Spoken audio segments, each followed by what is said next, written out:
HPT 1. Beginning. Minato looked into a mirror. He was getting ready for the biggest moment in his life.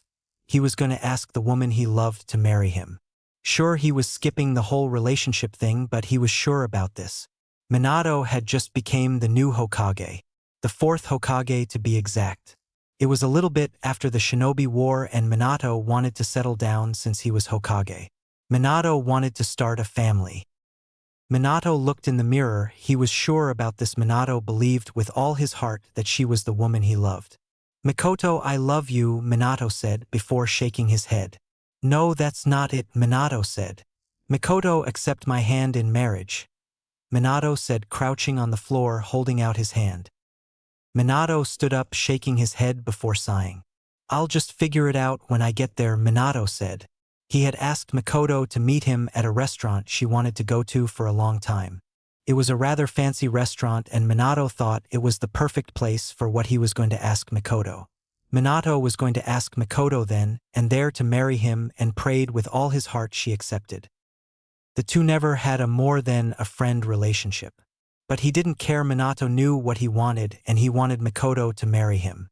Minato grabbed his coat as he walked out of the doors to the Namikaze compound.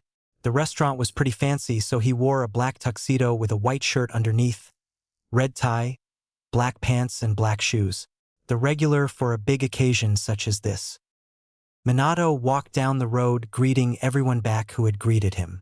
Minato turned a corner onto a street filled with people. I guess you could say this was the area where the wealthy people would be at, as people had on fancy suits and dresses. Minato looked down the road to see the restaurant as he picked up the pace a bit. A few minutes later he arrived. As he looked at the restaurant through the glass, Minato gulped. It looked way too fancy for a guy like him. "Minato," feminine voice called. Minato turned to his right as his eyes widened.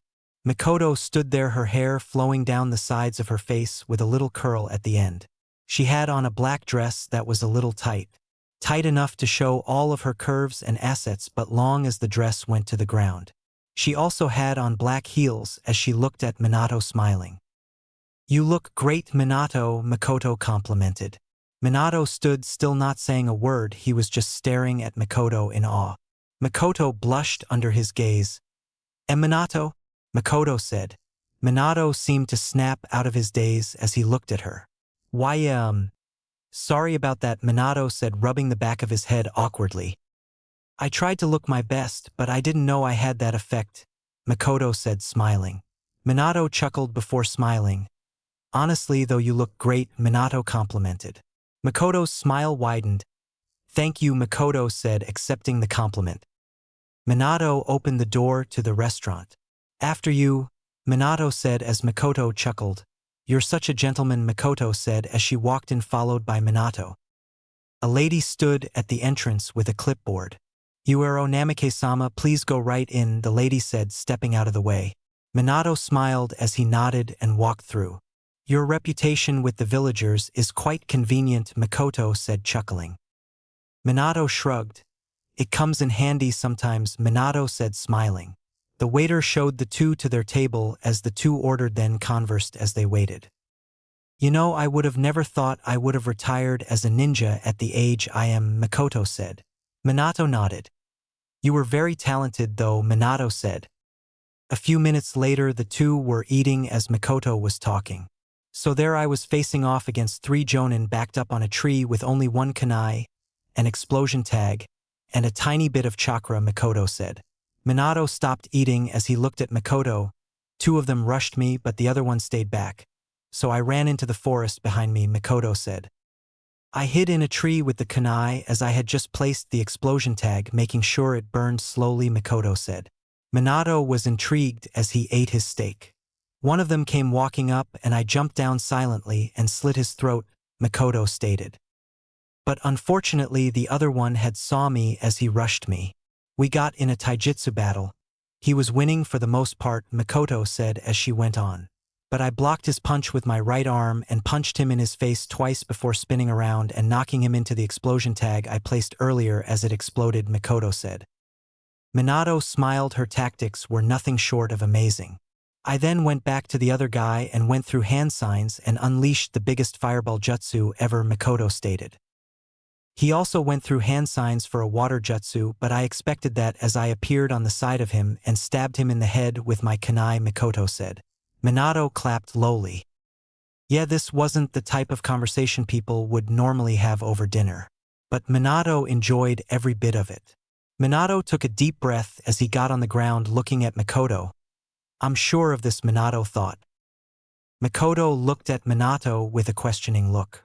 Makoto's words were cut short as Minato began to speak. Makoto, I know we haven't got into the girlfriend-boyfriend stage of the relationship yet, but I'm sure with all my heart and soul that you are the one for me, Minato stated. Makoto's eyes widened. Was this really happening? And even if you decline or can't return my feelings, I have to let these feelings out, Minato said. Makoto lifted her hands up to her mouth as Minato pulled a small box out of his tuxedo pocket. Makoto Uchiha, I love you. Will you take my hand in marriage? Minato asked as he opened up the box to show the shining of a diamond ring. Makoto was starstruck. She didn't imagine in a million years this would have happened to her. She could remember the first time she met Minato. Flashback. A young Minato walked through the academy greeting everybody. Makoto eyed him from her locker. She had been watching him for a long time. She didn't know what to think of him. Not trying to impress anybody, rather calm and happy. A much-needed refresher from all the other boys. She closed her locker to see none other than Aizu standing in front of it smiling. Makoto-chan, you didn't come to the movies the other day, Aizu said. He was on the heavier side and much taller than everybody in the class. His height brought fear to the other classmates, which made him cocky. So Aizu was a big bully with long blonde hair. And he had this crush on Makoto, which she knew of, but he was too aggressive and his emotions would change in an instant. Not really her type, so she would avoid him at any chance. I didn't want to come, Makoto said as she started walking. Aizu frowned. You never come when I invite you, Aizu said, following her. Makoto shrugged, holding her books. I've told you before, Aizu, I don't see you in that way, Makoto said. Aizu growled as he grabbed her hand. You're going to be my girlfriend, Aizu said like it was an order. Makoto looked up at him with a neutral look. You can't make me do anything, Makoto said as she pushed Aizu away. Aizu looked at her with anger. You're lucky that I even consider you as an option, Aizu said, smirking cockily. Makoto scoffed. I'm sure you have more options than, Makoto said as she pushed his hand off of her. Aizu put his hand on Makoto's shoulder, pulling her back. Stop touching me, Makoto ordered. Aizu ignored her. You act all high and mighty, but you know you want me as a boyfriend, Aizu said, grinning. Makoto looked disgusted as she kicked Aizu away from her in his chest. I told you stop touching any, Makoto said. Aizu growled in rage as he rushed at her with his fist cocked back. Suddenly an arm grabbed Aizu by the collar and lifted him up. Minato stood there. Were you actually going to hit a girl? Minato asked. Minato. No, I would never, Aizu said in fear. Makoto looked at Minato. She could have handled it herself, but she appreciated the effort. Hey, I'll walk you to class so you could feel safer, Minato said, letting go of Aizu. Makoto smiled as she nodded. Flashback end. And they had been hanging out ever since. She had feelings for Minato for years, but didn't think he would return her feelings and didn't want to ruin the friendship they had. So she had kept it all to herself, but now he was asking for her hand in marriage. Tears of joy welled up in Makoto's eyes as she leaped onto Minato, hugging him. Yes, Minato! Makoto yelled in joy. Minato looked stunned for a second. He thought the total opposite would happen. He snapped out of it as he smiled widely and hugged her back. A few years later, Makoto yelled in pain as she pushed with all her might. She breathed heavily. One more push, the doctor said. You can do it, Makoto, Minato said encouragingly. Makoto squeezed his hand as she pushed harder. She soon heard crying as the baby wailed. It's a boy, ma'am, the doctor said as he handed her the baby boy. Minato grabbed a camera out of his bag. He wanted to capture this moment on camera. Smile, Minato said as Makoto looked up smiling. The baby looked at Minato with his foot in his mouth laughing. Flash. The name, ma'am? The doctor asked. Makoto grew silent as she thought for a second she wanted something original but not too original. A name that she liked. A name the crowds would roar. Roar, that was it. Naruto, Makoto said. Naruto Uchiha Namikaze, Makoto stated. The doctor nodded as he wrote it down. The name Naruto meant maelstrom, roaring gate, and it kind of rolled off the tongue. Minato smiled. That's a great name, Makoto, Minato said. Makoto nodded and smiled as she looked down and played with Naruto in her arms. Can they come in now, doctor? Minato asked. The doctor nodded as he walked out of the door. A few minutes later, a group of 4 entered. Hiruzen, Tsunade, Jiraiya, and Shizun. They all crowded around the bed, looking at the baby in awe.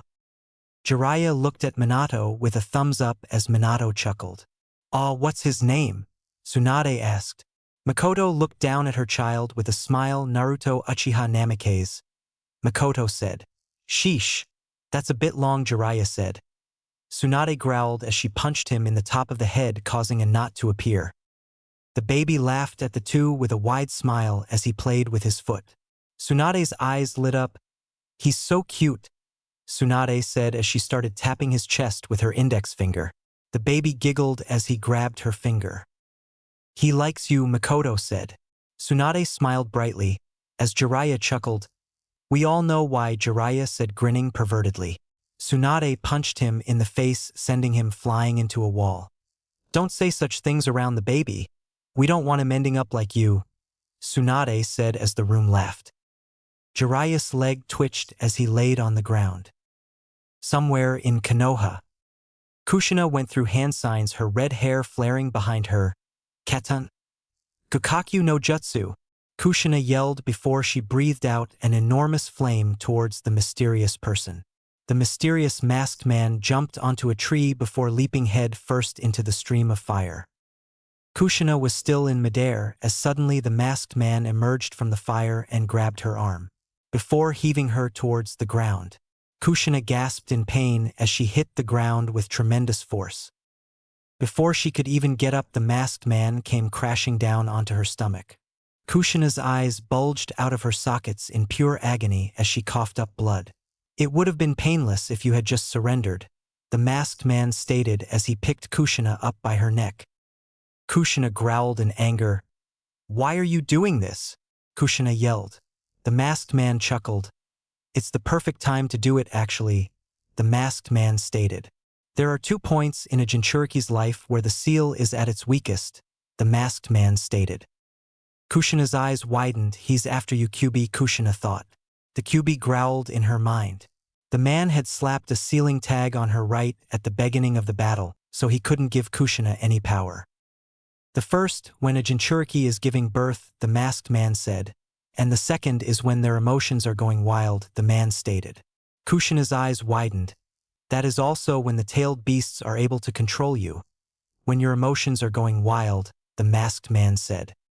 For example, if your friend dies in front of you, you're angered, saddened, and can't believe it. And that's exactly when they take control of you, the masked man said before he smiled behind his mask. But in your case, it's your one and only true love being taken away from you by your own best friend, the masked man said. Kushina kicked off of him, jumping away and out of his grasp. You felt anger, sadness, heartbreak, and most of all betrayed, the masked man said. Shut up, Kushina yelled in anger. It was all true. The love of her life, Minato Namikaze, had married and just had his first child with her best friend Makoto Uchiha.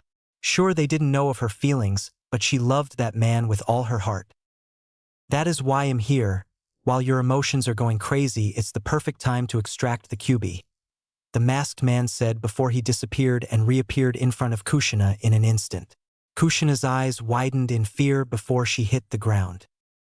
At the hospital, Tsunade and Shizun were both smothering the baby with love and affection. You're so cute, Tsunade said, touching his head. Shizun tickled Naruto on his belly as he giggled madly. Boom! A sudden tremendous boom went off as the hospital trembled. Screams and cries were heard as the group looked confused. Hiruzen rushed to the window peeking through the blinds. His eyes widened in horror. "What's going on?" Jiraiya asked before rushing over there. Jiraiya's eyes also widened as he turned to the group. "It's the Kyuubi," Jiraiya yelled. Everybody in the room eyes widened. "Jiraiya, evacuate the hospital. Tsunade and Shizun go with Mikoto and Naruto and take them somewhere safe," Hiruzen ordered. They all nodded as Jiraiya sped out of the room. Tsunade picked up Mikoto over her back since she couldn't walk because of the exhaustion from the pregnancy. Hiruzen turned to Minato. "Go find Kushina, she has to be around here," Hiruzen said. Minato nodded. "I know exactly where she's at, I have a seal marking on her," Minato said before he flashed away. With Kushina. Kushina laid on the ground struggling for breaths. Flash. Minato appeared in front of her as he rushed towards her side. Minato's eyes widened in horror. "Kushina!" Minato yelled, looking down at her. Kushina was struggling to breath. Her neck had been sliced open. Tears flowed down her eyes as she knew what was coming next. Death. "Kushina, you're going to be all right," Minato yelled as he held her. Kushina's eyes started to open and close slowly. "Stay with me, Kushina, you're going to live," Minato said. Her eyes closed as her throat gave off gargling sounds before her body went limp. Tears flowed down Minato's face. Who would do this? And to a nice girl like Kushina. Minato gritted his teeth in anger. In the hospital. Flash. Hiruzen turned around when he heard the familiar flashing sound of the Harishin Jutsu. But he didn't expect to see what he saw as Hiruzen turned to see Minato holding a dead Kushina. Minato looked down with sadness in his eyes. "Someone killed her," Minato said. Hiruzen looked at Kushina, then back at Minato. This was horrible. "But after the host is killed, the tailed beast doesn't appear for another 4 years, Hiruzen said, confused. Minato nodded. "Someone had to have extracted it from her, then slice her throat," Minato deduced. A roar went off in the distance. Minato sat Kushina on the bed. "Don't worry, Hokage Dano. I'll take care of it," Minato said. He then flashed away in a spark of yellow lightning as Hiruzen sat in silence looking at Kushina in sadness. With Tsunade. Tsunade jumped across the trees carrying Mikoto, followed closely behind by Shizun carrying Naruto. Demonic roars went off in the background as Naruto cried loudly, yelling. Shizun tried to calm Naruto down while Tsunade looked over towards the Kyuubi. A pair of Manjikyu Sharingan were in its eyes as she could see Gamabunta, the toad summon that Minato and Jiraiya would summon. She also saw yellow flashes going around the Kyuubi's body. "Minato's really giving it his all," Tsunade said. Mikoto smiled weakly. "He better not die or I'll kill him again in the afterlife," Mikoto joked as Tsunade chuckled. Boom! The ground shook as they all turned to see the Kyuubi dropping to the ground with pillars binding it up. Suddenly Minato flashed in front of them. "Minato? What are you doing here? You're supposed to be fighting the Kyuubi," Tsunade said. Minato shook his head. "I'm just a clone. I've been sent here to get Naruto," the clone of Minato stated. Mikoto raised an eyebrow. "Why?" Mikoto asked weakly as she narrowed her eyes at him. Minato's sweat dropped. "Boss just has to seal the Kyuubi into the baby," the clone of Minato said as he muttered the last part. "What?" Mikoto asked. Minato looked down slightly. "He just has to seal the Kyuubi into Naruto," Minato said in a normal voice. Mikoto's eyes widened. "What?" Mikoto yelled. Minato flinched in fear.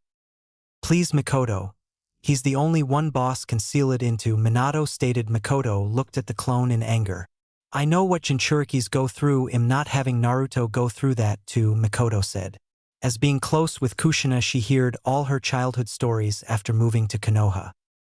"He'll be viewed as a hero for saving this village," Minato stated. Mikoto grew quiet. He was the only newborn, so if they didn't seal it inside of Naruto, the beast would rampage again. "Fine," Mikoto said quietly. The clone of Minato smiled as he grabbed Naruto from Shizun and flashed away. "Wait, to seal a tailed beast into anybody, you have to do the Reaper Death Seal," Tsunade said looking at Makoto. Makoto's eyes widened. Was this the last day she was going to see Minato? With Minato. The clone of Minato flashed in front of the Kyuubi who was roaring, as Naruto screamed in fear. Don't worry, Naruto. It'll be over in a little, the real Minato said as the clone poofed. Suddenly Hiruzen jumped out of the woods. Minato! Hiruzen yelled. Minato turned to Hiruzen with a confused expression. What are you planning to do? Hiruzen asked. Minato smiled, sacrificing myself. For the village, Minato said. Hiruzen's eyes widened. What about Naruto? Hiruzen asked. Minato nodded. He'll have Makoto, Minato said. Hiruzen shook his head. You can't do this, Minato. You're the new Hokage of this village. Think about what you're doing, Hiruzen pleaded. Minato shook his head. I'm sorry, Hokage Dano. But there's nothing you can do to change my mind, Minato said. Hiruzen fell silent. Suddenly Hiruzen appeared behind Minato with a burst of inhuman speed. Hiruzen delivered a chop to Minato's neck as Minato then dropped to the ground with a thud. You're this village's future, Minato. Besides, I've lived long enough, Hiruzen said as he went through hand signs. As then a loud roar was heard. CHPT 2. The Namikaze family. 6 years later. A 6-year-old Naruto stood outside with Makoto. Naruto threw a kunai in the air before going through hand signs. Naruto clapped his hands together. Futon. Yatama Furosagio. Naruto yelled. The air currents pushed the kunai, making it go faster. Go to the left, Makoto instructed. Sweat rolled down Naruto's head as the kunai slowly turned to the left. Right, Makoto ordered. Slowly the kunai turned to the right. Now speed it up even more, Makoto said. The wind picked up around the kunai as it sped downwards to Naruto, who caught it. Makoto smiled proudly at Naruto as she ruffled his hair a bit. Naruto had just begun his training. Minato and Makoto would take turns on different days training him, as today was Makoto's turn. Makoto was strict in her training. She wanted Naruto to be strong, but she didn't want to push him too hard. They were now focusing on Naruto's wind control. The jutsu Naruto was just using was a simple jutsu used to practice and eventually master the art of wind control. Good job, Naruto, Makoto said, smiling. Naruto smiled back. Naruto had been training for about a month now, and it was all about chakra control and jutsu. Naruto had learned a few jutsu, but they were useful. Naruto stood up as he got ready. All right, Naruto, you see that dummy? Makoto asked. Naruto nodded. Just show me anything, Makoto stated. Naruto smiled as he flipped the kunai in his hand. Naruto sped through hand signs. Raitun. Reikokausen no jutsu. Naruto yelled as he held out his hand. A large, powerful lightning beam came out of Naruto's hand as it ripped up the ground, blasting dirt everywhere as it sped towards the dummy. A large boom was heard as the beam hit the dummy and lightning sparked everywhere. Naruto turned to Makoto, who had her eyes widened. Naruto, how do you know that jutsu? Makoto asked in a calm voice that put Naruto off. Dad, Naruto stated, a little scared. Makoto growled in anger as she went into the house with Naruto following behind her. Naruto grew worried. When Makoto was mad, she was furious. Naruto prayed that his had lived. Makoto slammed her hand onto the kitchen table, cracking it as Minato jolted. You taught our son an B rank jutsu? Makoto asked, enraged. Minato's sweat dropped as he looked at Makoto. And Makoto, hold on. Let's not do anything we will regret, Minato said, holding up his hand. A Sharingan spun in Makoto's eyes as a dark aura filled the room. And you? When you asked to learn a B rank jutsu, I told you no, Makoto said, looking at Naruto. Naruto's sweat dropped. What makes you think you can go behind my back and learn it? Makoto asked in angrily. Wait, Mom, let's not point the finger at me. Dad taught me it, Naruto said, pointing at Minato. Minato's jaw dropped as Makoto turned to Minato. Wait, Makoto H. He asked me to, Minato said, pointing towards Naruto. Naruto turned to his dad in fear as their eyes seemed to speak to each other. Dad, you're selling me out? Naruto said with his eyes. You did it first, Minato responded. Mikoto cracked her knuckles. You both had parts in it, Mikoto said as she leaped towards Minato. Minato screamed in pain as Naruto's eyes widened before he started running. Suddenly Mikoto appeared behind him as he ducked a hit. Tears filled Naruto's eyes. Dear Kami, help me, Naruto thought as he tried to run faster. Naruto turned a corner as his eyes widened. A dead end. Naruto turned around to see Mikoto walking towards him. Wait, Mom, Naruto yelled. Wait, no! Naruto yelled as yells of pain came from the Namikaze compound from both Minato and Naruto. A few hours later, Minato laid on the couch, knots covering his head as he groaned. You sell out, Naruto muttered. Minato turned to Naruto, who was laying on the ground. If I have to feel her wrath, you do too, Minato said. Ding dong. The doorbell rang as Naruto went to the front door. Naruto opened it to see some of his friends. Hey Naruto, Kiba said with a toothy grin. Naruto smiled. Hey guys, what are you all doing here? Naruto asked. Our moms are having a picnic together, and we wanted to know if you and your mom wanted to come, Ino chimed in. Hold on, I'll go ask, Naruto sighed as he walked into a room. Mikoto sat on her bed comfortably. Mom, Naruto called as Mikoto turned to him. There's this picnic for moms and their kids, and my friends asked if we were coming, Naruto explained. Mikoto's eyes widened as she stood up quickly. Oh, that's today? Hurry, Naruto, get in the shower and put on some clothes, Mikoto said as Naruto nodded, smiling. Naruto went to the door. We're getting ready, Naruto said as the group nodded. We'll be waiting at the park, Sakura said, waving as Naruto waved back. 30 minutes later, Naruto stepped outside, the sun beaming on him and his mother. You ready, Naruto? Mikoto asked. Naruto smiled and nodded. They both were matching. Naruto had on a yellow shirt with the small Uchiha crest by the shoulder of the shirt. Naruto also had on black ripped jeans and yellow running shoes. Mikoto had on a yellow sundress, and Yellow Sun had her black hair curled all the way through and some flip-flops on her feet. Naruto smiled. The day was beautiful. Mikoto closed the door of the Namikaze compound. Let's go, Mikoto said. The two walked down and out of the gate. Walking down the street, Naruto saw a familiar face. Sasuke, Naruto called as he ran over to the black-haired Uchiha. Sasuke turned as he smiled. Hey Naruto, Sasuke greeted. The two jumped towards each other, bumping shoulders as they landed and started to do a handshake. Mikoto smiled as she walked up. Hello Nyumai, Mikoto greeted.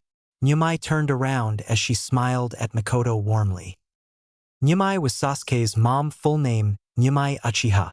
She was also Fukaka's wife. Are you two going to the mother-children picnic? Mikoto asked. Nyumai smiled and nodded. We were just heading there, Nyumai stated. We can all walk together, Sasuke suggested. Naruto nodded. Yeah, that sounds like a good plan to me, Naruto said, chiming in. The two mothers chuckled. They're almost like brothers, Nyumai said as Mikoto nodded. Our children were just switched at birth, Mikoto joked as Nyumai laughed. Say, Sasuke, are you training yet? Naruto asked. Sasuke nodded as he whispered to Naruto. Dad taught me a B-rank fire jutsu, Sasuke whispered. Naruto smiled. My dad did too, but it was lightning, Naruto whispered. Sasuke smiled. What if we become ninjas and become the most powerful in the world, Sasuke said. Naruto nodded. Or to ever live, Naruto stated. Man, I can't wait to become a ninja, Sasuke said. I'm gonna be Rookie of the Year, Sasuke said. Naruto shook his head. I'll be stronger than you, so I'll be Rookie of the Year, Naruto stated as if it was obvious. We'll see about that, Sasuke said as they both laughed. Boys, you go over there and play with the kids, Nyumai said, pointing to the group of kids. They both nodded as they ran off. The group of kids turned around to see Naruto and Sasuke. Yo guys, Kiba stepped up as he held both of his hands out. They did this every time. Sasuke slapped Kiba's hand, followed by Naruto. I won, Sasuke yelled in victory. Naruto sighed in defeat. You got lucky, Naruto stated. Naruto laid down on the ground, catching his breath. Naruto then sprung up. Now guys, what are we doing first? Naruto asked. Freeze tag, Ino suggested as everybody nodded. Guys, I think I'll just sit this one out, Shikamaru said. Naruto sighed. Shikamaru, you've been sitting out for weeks, Naruto said. Shikamaru laid on the grass, letting out a satisfied groan. If you don't play, I'll tell your mom you're being lazy, Naruto said, smirking. A sudden expression of fear came across Shikamaru's face before he switched it with a smile. I already asked her, can I sit out, Shikamaru stated. Naruto smirked.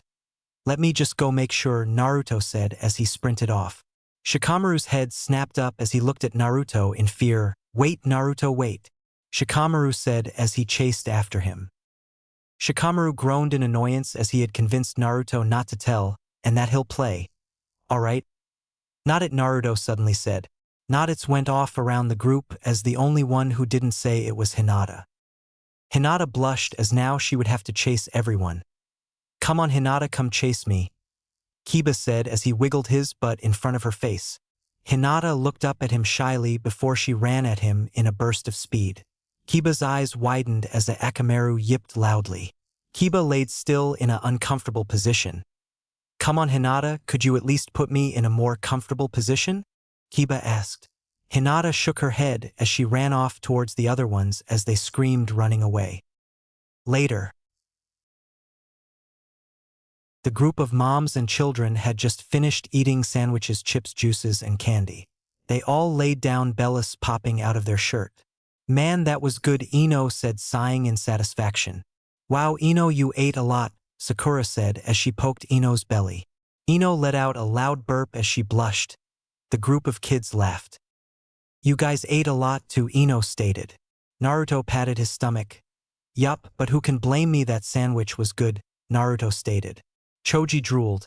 The lettuce, tomato, mayo, mustard, spicy barbecue chips, and the ice-cold juices, Choji said as everyone laughed. I'll just take a nap. You're right. Here, Naruto said as he slowly drifted off to sleep as the sun set. The group slowly followed as the mom sighed. They look so cute, Sum, Kiba's mom said, smiling. I thought you would have woke him up and make him do push-ups for every minute it takes before he gets home, Mabuki, Sakura's mom joked as the group laughed. I'll just carry Naruto home, Makoto said as she picked Naruto up gently. I'll see you all later, Makoto said, waving as the group of moms waved and said goodbye. At the Namikaze compound, Makoto entered the house as she closed and locked the door quietly. Minato got up from the couch as Makoto put her finger up to her lips, telling him to shush. Minato nodded. Makoto went into Naruto's room, setting him under the covers as she kissed him for head. She silently closed the door as she went into the kitchen. Naruto tired himself out, huh? Minato asked as Makoto nodded. Speaking of tired, I hope you're not, Makoto said as Minato looked confused. Naruto's in bed sleeping and I have a sound suppression seal, Makoto said, grinning. Minato's eyes widened as he hurriedly went into the room. Makoto laughed at his eagerness as she followed behind him and closed the door, putting the sound suppression on the inside of the door. HPT 3. Intense Training Part 1. A week later, Naruto got up from bed as he stretched. He opened up his curtains, letting the sun shine through as it beamed on the floor and part of his bed. The sun was beautiful. Naruto looked outside to his backyard. The Namikaze backyard was huge and had a forest right behind it. Naruto smiled. He didn't know why, but for some reason he was infatuated with the woods and nature in general. Naruto shrugged. Maybe he was just an outdoorsy type of person. Naruto walked out of his room, going to the living room. Naruto heard the sizzling of a pan and the smell of pancakes. Naruto smiled as he ran into the kitchen. Makoto, hearing Naruto, turned around. You're up earlier than usual, Makoto said, smiling. Naruto nodded as he sat in a chair at the kitchen table. I wanted to wake up bright and early for today to train, Naruto said. Makoto smiled as she flipped a pancake. You still have that goal? Makoto asked. Naruto gave her a toothy grin. Yup, Naruto said. Flashback. Naruto was 4 years old as he held a toy katana. Today was Halloween and Naruto wanted to dress up as a ninja. He's in love with ninjas, Makoto said, smiling. Minato nodded. Just wait until he gets into the academy. He'll be talking about being a ninja all day, every day, Minato stated. Makoto's sweat dropped. Naruto was the type of boy to actually do that. Makoto put on a little ninja mask over Naruto. Say Naruto, why do you like ninjas so much? Makoto asked. Naruto smiled under the mask. Because Mom, I can do all those cool jutsus and put bad guys in prison, Naruto stated. But most of all, I want to be a ninja, so I can one day be the strongest ninja to ever live, Naruto said, smiling. Nobody can touch me, Naruto said. Makoto chuckled. You know, being the strongest to ever live doesn't come easy, Makoto said. Naruto nodded. I know, but I'll work hard for it, Naruto said as he smiled. Flashback end. Will you better get ready, cause some special guests are going to help you, Makoto said, smiling. Naruto looked confused. Who? Naruto asked curiously. Makoto shook her head. Can't tell, it's a surprise. But they should be here a little after breakfast, Makoto stated. Naruto groaned. I hate surprises, Naruto muttered. Minato walked out of his and Makoto's room. Minato said, smelling the fantastic aroma of breakfast. Naruto chuckled. His father absolutely loved breakfast. Makoto smiled. Hope you're both hungry, I made extra, Makoto stated. Naruto licked his lips. He was going to be stuffed until dinner. 30 minutes later. Naruto laid on the couch. There was nothing better than eating a delicious meal, getting full, and then relaxing right after. Makoto looked at Naruto, who was spread out on the couch, as she chuckled. Ding dong. Makoto smiled. She knew exactly who it was. I wonder who that is, Makoto said as she pretended to not know anything. Naruto, could you get that for me, Makoto asked.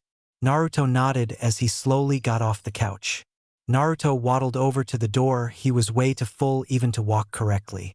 Naruto creaked the door slightly before opening it fully. Naruto's eyes widened in surprise. Grandma Tsunade! Naruto yelled as he ran to Tsunade and hugged her. Tsunade smiled as she returned his hug. Naruto had met Tsunade 3 times before when she had visited. The two released each other. Did you miss me? Tsunade asked, grinning. Naruto nodded quickly. How long are you staying? Naruto asked. He wanted Tsunade to stay for at least a month, but he knew that was way too much to ask for. I'm staying a week, Tsunade stated. Naruto smiled as he then heard footsteps coming up the stairs. Shizune came up the stairs carrying 2 suitcases. Big sis Shizune, Naruto called. Naruto knew Shizune was with Tsunade. She went everywhere Tsunade went. Shizune sat down the suitcases. Hello, Naruto-san. Shizune greeted as the two hugged. Are you cooking for me this time, big sis Shizune? Naruto asked. Shizune chuckled. I'll cook as soon as possible, Naruto-san, Shizune stated. Naruto jumped in the air in happines. Shizune was one of the best cooks he ever tasted. The best being his mom, but Shizune could cook very good. Naruto remembered when she cooked dinner, they had a feast. Oh, I brought you a present, Tsunade said as she had almost forgotten. Naruto smiled as he wondered what he was going to get. Tsunade dug in a bag as she got something out of it. Tsunade held a red necklace in her hand. Naruto stared at it in awe. It had the shape of Tsunade's necklace but thicker and taller as it was dark red. Tsunade smiled. Naruto seemed to like it very much. Well, based on the expression on his face. This necklace is one of the prized possessions of the Land of Fire, Tsunade stated. Why is it a prized possession? Naruto asked curiously. Tsunade smirked proudly. This necklace can enhance your fire jutsu, Tsunade stated. Say for instance if you release a fire jutsu of any kind. This necklace will increase the temperature, the potency and destruction of the jutsu to a whole other level, Tsunade stated. Naruto stared in awe. Whenever he got done with his wind jutsu training, he would move on to fire. And now, whenever he learned a fire jutsu, it would be way more powerful. Man, when he became a shinobi, bad guys would run. Tsunade opened the strings of the necklace as she put it over his head and placed it onto his neck. You look so cute, Tsunade said, smiling. Naruto grinned as he looked down at the necklace. Yawn. A yawn went off behind them as footsteps were then heard. Everybody turned to see Jiraiya standing there. Naruto looked at Jiraiya in surprise as he ran up to him. Jiraiya was caught off guard as Naruto jumped into his arms, hugging him. Jiraiya chuckled. "Sorry I'm late, had a little predicament." Jiraiya apologized, rubbing the back of his head. Tsunade rolled her eyes. "Did the predicament involve you peeking on women?" Tsunade asked. Jiraiya's sweat dropped. Was he that much of a perv? "No, it involved my spy network," Jiraiya said. Tsunade nodded. "Sure," Tsunade said with a little sarcasm behind her voice. Jiraiya ignored it. "All right, kid, you ready for our training tomorrow?" Jiraiya asked, ruffling up his hair. Naruto looked at him, confused, as multiple sounds of people smacking their own head went off. Jiraiya looked confused before blushing in embarrassment. Oh, did you not tell him yet?" Jiraiya asked, but the answer was obvious to him. "Well, now that the perv released the other surprise, I guess I'll tell you," Tsunade said, glaring at Jiraiya as Jiraiya held his hands up. "We're training you while we're here," Tsunade stated. Naruto's eyes lit up. Tsunade and Jiraiya were the legendary Sannin, or whatever you call it, and he heard stories told by them of how strong they were. "Thank you," Naruto said as he hugged them both. Jiraiya and Tsunade smiled simultaneously as they returned his hug. Later that night, Naruto couldn't go to sleep. He was twisting and turning around in his bed, trying his best. Naruto knew he wouldn't be able to train if he was tired. And what made it worse, Tsunade was snoring loudly from the guest room beside his. And the walls weren't even thin, they were actually pretty thick. Naruto sighed as he closed his eyes and put pillows over his ears. The next day, Naruto had just got done eating breakfast about 3 hours ago. He was jumping in his seat on the couch in excitement. Naruto had exactly 30 seconds until it was time to start training. Yes, Naruto was so excited he was counting the seconds. 3, 2, 1. A loud bell rang as Tsunade stood up. "All right, Squirt, you ready?" Tsunade asked. Naruto sprung off of the couch as he looked at Tsunade. "Yup," Naruto said excitedly. Tsunade smiled. "Well, let's go," Tsunade said as she walked out the door of the compound, followed very closely behind by Naruto. They walked out to the backyard as Naruto saw multiple dummies on the ground. Naruto looked up at Tsunade. "So what are we doing?" Naruto asked. Tsunade smiled. "Today I'm going to teach you my own technique," Tsunade stated. Naruto's ears perked up as he listened. Chakra came over Tsunade's hand as she turned to a dummy. She cocked back her hand and punched with little to no effort as the punch connected with the dummy. The dummy blasted away into pieces as wood shattered, spraying everywhere. Naruto's eyes widened. She was going to teach him something like that?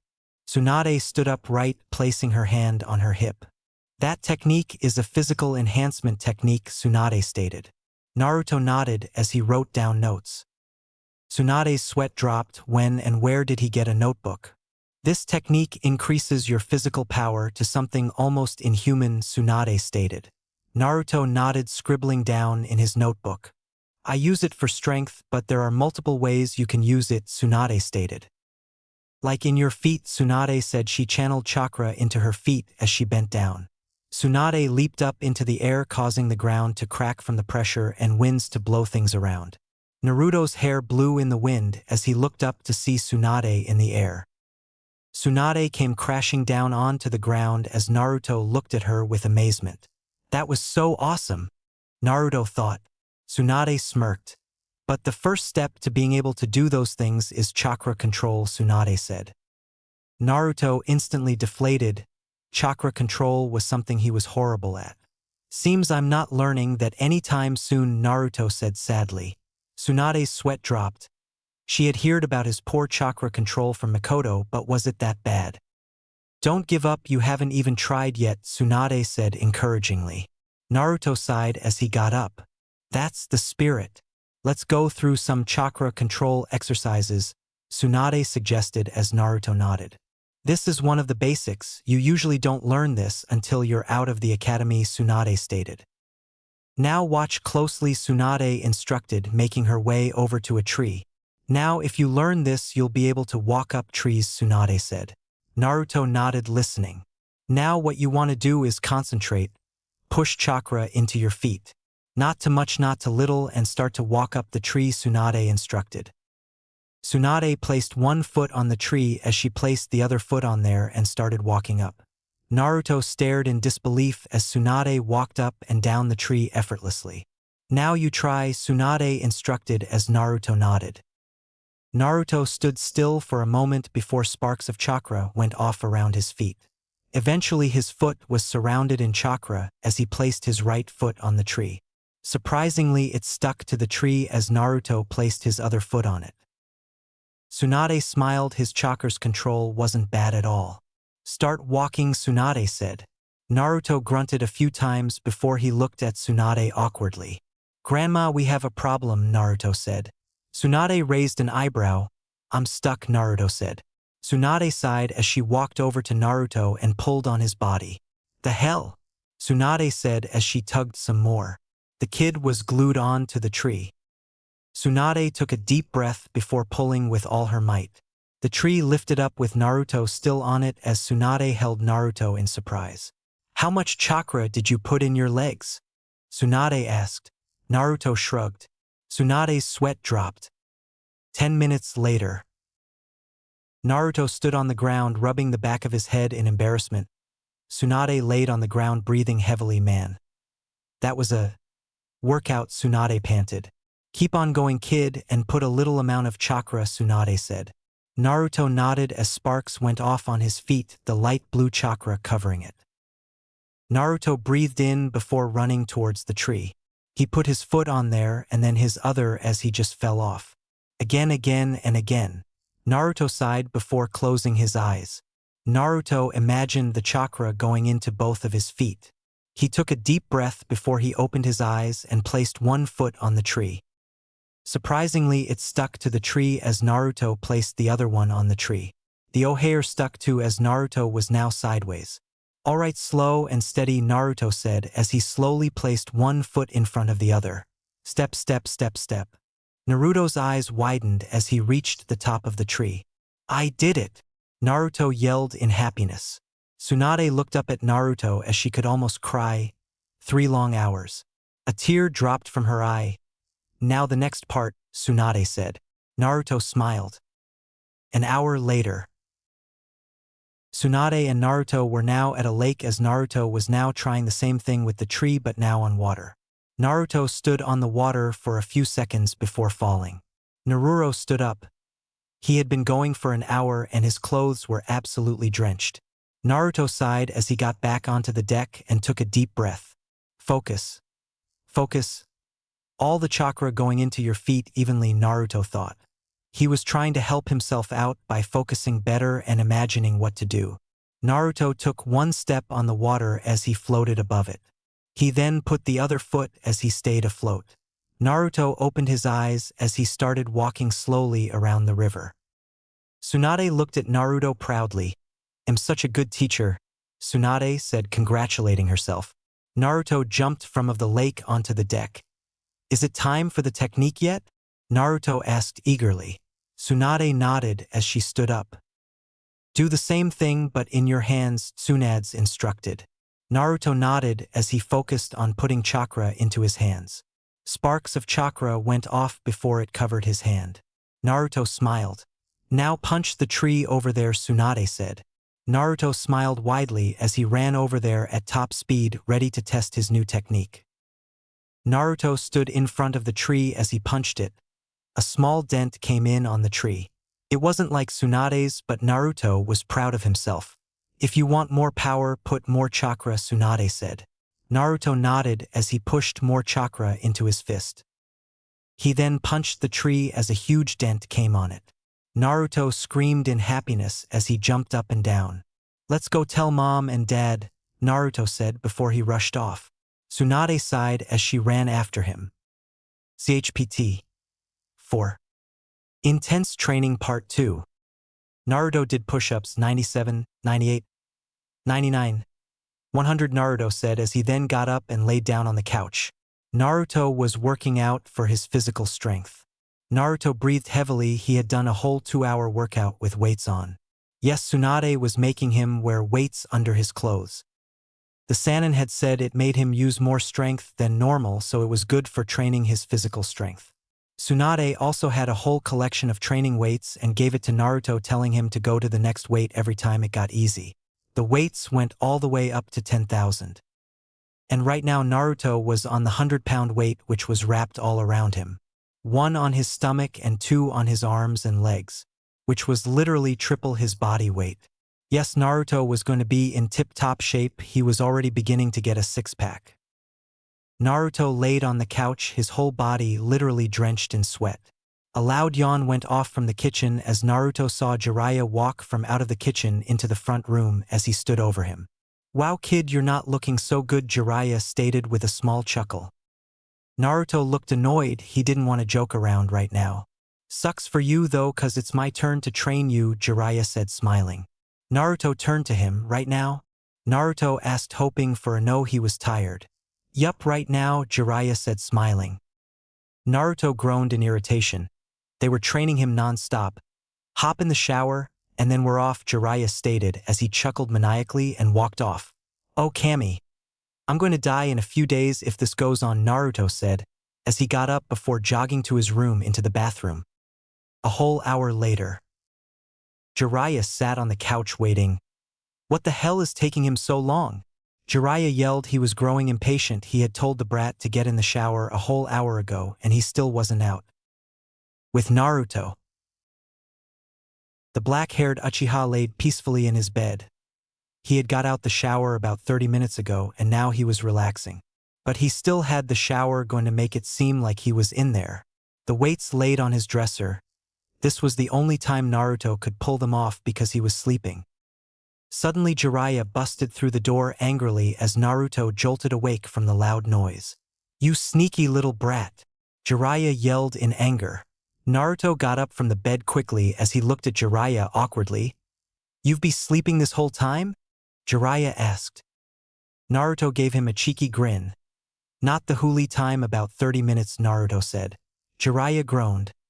"I've been waiting an hour," Jiraiya sighed, calming himself down. "Let's just go," Jiraiya said as Naruto put on his weights quickly and followed Jiraiya out of the Namake's compound. "Where are we going?" Naruto asked. Jiraiya smiled. "We're going to the Forest of Death," Jiraiya said as he said the last part spookily. Naruto narrowed his eyes. "What's that?" Naruto asked. Jiraiya smirked. "The most dangerous place in the leaf," Jiraiya stated. Naruto shivered. "And why are we going to the most dangerous place in the leaf?" Naruto asked, confused by the logic. "To get you better at taijutsu and jutsu, of course," Jiraiya said as if it was obvious. Naruto sighed. The perv better not get him killed. The two started walking out of the gates and towards the Forest of Death. 10 minutes later, Naruto stood in front of a big gate. He had a very bad feeling about this. "Now kid, this is the only time you can take off your weights to see how much you've grown," Jiraiya said. Naruto gave him a wide smile. That was the best news he had ever heard. Naruto took off his shirt, unstrapping all the weights on his body. Naruto stretched. "Oh Kami," Naruto said in pure happiness as he felt light as a feather. "Let's begin our journey into the Forest of Death," Jiraiya said, saying the last part creepily again. Naruto's sweat dropped. Is that like a thing he has to do every time he says it because the place is so spooky and dangerous? Naruto asked himself before he shrugged it off. Jiraiya pushed open the large creaky gates of the forest. The two walked inside. "All right kid, let's test out your speed," Jiraiya said as Naruto nodded. Naruto suddenly took off at amazing speeds down the forest as Jiraiya sped after him. "Wow Naruto, that's about high genin level speed you got there," Jiraiya said, smiling. Naruto smiled back. The weights actually helped him. The two both slowed down. "Now let's start the real training," Jiraiya said, smiling. Naruto blinked before shrugging. All he cared about was getting stronger. "The first one we're doing is taijutsu," Jiraiya stated. Naruto nodded. "Now come at me with everything you've got so I can get all the information I need," Jiraiya ordered. Naruto smiled. "I have only one goal. Hit Jiraiya at least one time," Naruto thought before he closed his eyes. Chakra suddenly covered Naruto's fist as he got into his stance. His right hand was a little above his eyebrow as the left hand was a little below his chin, almost like a boxer. "Start any time you want," Jiraiya said. Instantly Naruto ran at top speeds towards Jiraiya as he leaped up into the air, and then came crashing down with his fist cocked back. Jiraiya stepped to the side at the very last second as Naruto punched the ground, cracking it a bit. Naruto instantly turned to his left as he threw a left hook at Jiraiya. Jiraiya blocked it. It wasn't as powerful as Tsunade's, so it only hurt a tiny bit. Naruto retracted his arm as he spun around and tried to kick Jiraiya in his leg. Jiraiya caught his leg and flipped him over as Naruto flipped in the air onto a tree. Naruto instantly pounced off the tree towards Jiraiya as he pumped more chakra into his fist. A loud boom went off as the ground near him had a huge crater in it. Holy shit! Jiraiya yelled. If he would have got hit with that, something would definitely be broke. Naruto appeared in front of Jiraiya, catching him off guard because he was still shocked by the crater. Naruto jabbed Jiraiya right in the chest twice. Jiraiya's eyes widened as Naruto knocked the air out of him. Naruto then followed up with a jab to the face, teaching a left hook and an uppercut. Jiraiya's face went in all directions as Naruto then jumped up and brought his leg back before weaving it through the air towards Jiraiya's head. Two kunoichi ran towards the sounds. They had been hearing loud booms in the distance and wanted to go see what it was. The one with purple hair landed on a tree block as the other one with black hair landed beside her. The two looked down at Naruto and Jiraiya fighting. "Whoa, Kurenai, they're going at it," the purple-haired woman said as she smiled. Kurenai chuckled. "The younger one seems to be getting trained by the older one," Kurenai stated. The purple-haired lady smiled as she licked a kunai. "Why don't we greet them?" she suggested. Kurenai rolled her eyes. "Anko, by greet, do you mean challenge both of them to a fight?" Kurenai asked. Anko smirked. Her friend knew her so well. "With Naruto." Naruto jumped in the air going through hand signs. Jiraiya's eyes widened. "Hey, that's cheating, it's only taijutsu," Jiraiya yelled to Naruto. Naruto smirked. "You're a Sannin, deal with it," Naruto yelled back. Jiraiya's sweat dropped as Naruto finished the hand signs. Jiraiya's eyes widened. He knew that jutsu. Jiraiya screamed as he ran off. "Raitun! Reikukousen no jutsu!" Naruto yelled as this was the jutsu Minato taught him. Naruto held out his hand still in the air as he aimed it towards Jiraiya. A sudden burst of scorching hot electricity flashed at tremendous speeds towards Jiraiya, ripping through trees as it came down. Jiraiya jumped out the way at the last second. A ground-shaking boom went off as you could see lightning coursing through the ground. Jiraiya peeked from out of some nearby bushes. "You could have killed me, brat," Jiraiya yelled. Naruto landed on the ground smirking. Suddenly Naruto heard two sets of feet landing behind him. Naruto spun around only to be met with a pair of large breasts. Naruto stared at the breasts. "Wow," Naruto said, speechless. Anko smirked as she licked her lips. "You like what you see?" Anko asked. Naruto blushed, realizing he had been caught staring at her breasts. "I'm sorry," Naruto apologized. Anko bent down to Naruto, licking her lips slowly as she had just found her next prey. She leaned into Naruto's ear. "You know, if you ask nicely, I'll let you touch them," Anko whispered softly into Naruto's ear. Naruto blushed a dark red. What do you mean?" Naruto asked, stuttering a bit. Anko smirked. "I mean dash." Her words were cut short as Kurenai spoke. "Leave him alone, Anko," Kurenai said, sighing. Anko clicked her tongue. "Come on, Kurenai-chan," Anko pleaded. Kurenai chuckled. Kurenai didn't know why her friend enjoyed talking seductively to men and making them blush, but Kurenai guessed it had to do with the look they had right after. Jiraiya suddenly came out of the bushes as he saw the two women Naruto were talking to. "Well, hello ladies," Jiraiya greeted with a smile. Kurenai turned to Jiraiya with a shocked expression. "You're Jiraiya of the Sannin," Kurenai said. Anko raised an eyebrow. Jiraiya smirked. "The legendary Sannin Jiraiya, at your service," Jiraiya said, bowing. Kurenai smiled. She had never met a Sannin before. "Wow, how old are you?" Anko asked. Jiraiya's sweat dropped. "How old do I look?" Jiraiya asked. Anko shrugged. "Maybe going on 60? Anko asked, genuinely giving an honest answer. Jiraiya's face could have died right there. Naruto laughed, pointing at Jiraiya. She thinks you're 60, Naruto said as he laughed harder. A tick mark appeared on Jiraiya's head as he looked at Naruto with anger in his eyes. Shut the hell up! Jiraiya yelled.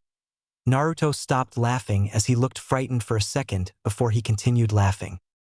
Anko joined in on the laughing as she was laughing at the frightened face Naruto had did.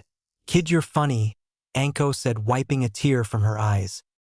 Naruto stopped rolling on the ground as he breathed out a sigh. That was hilarious. Laugh it all up, kid, Jiraiya said, annoyed.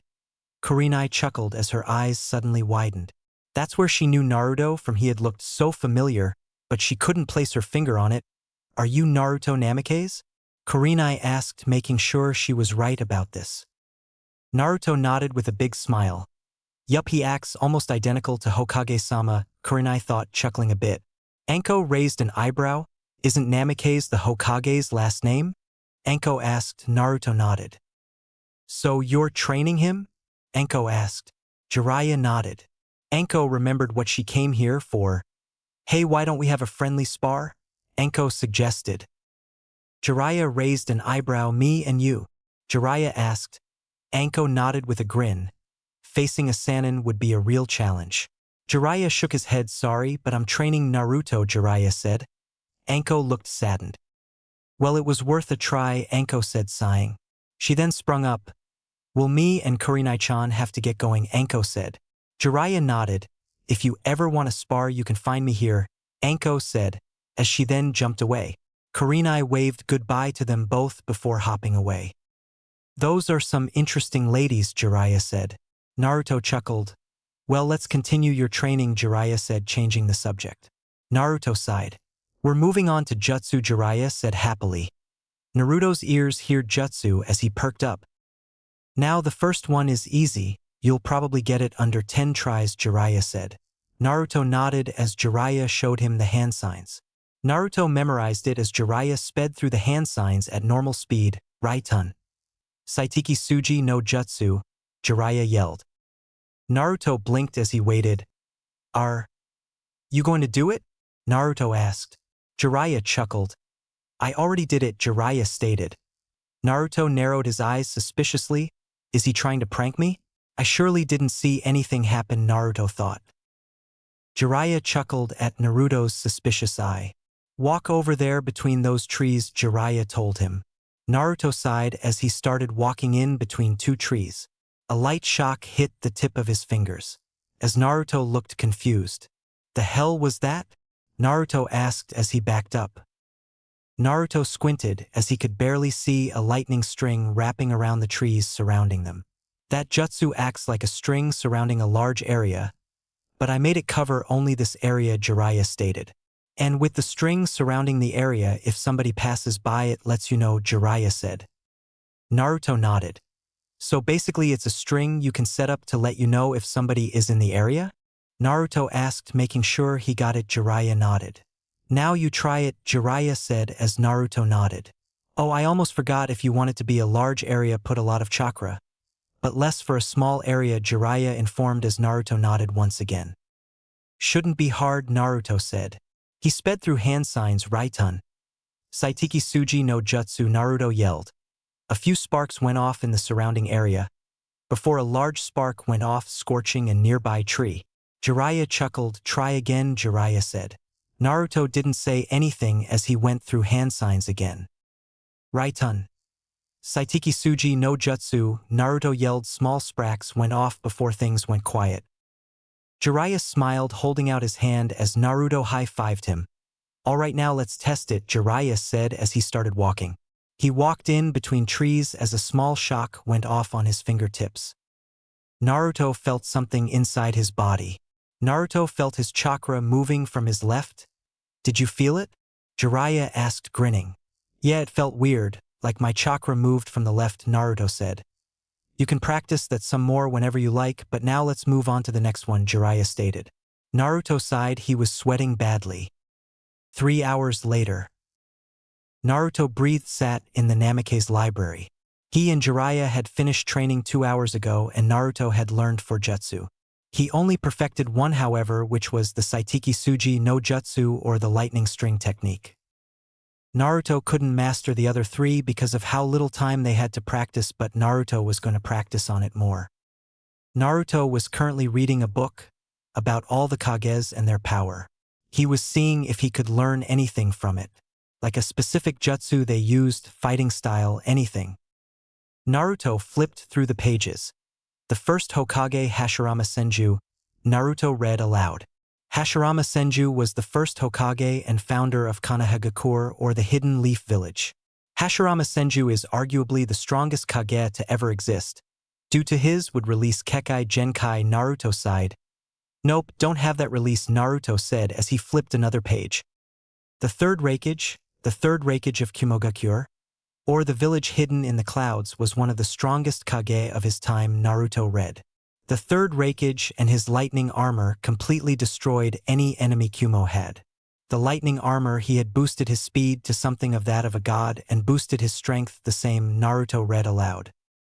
Naruto then stopped. That's it, Naruto said. He stood up.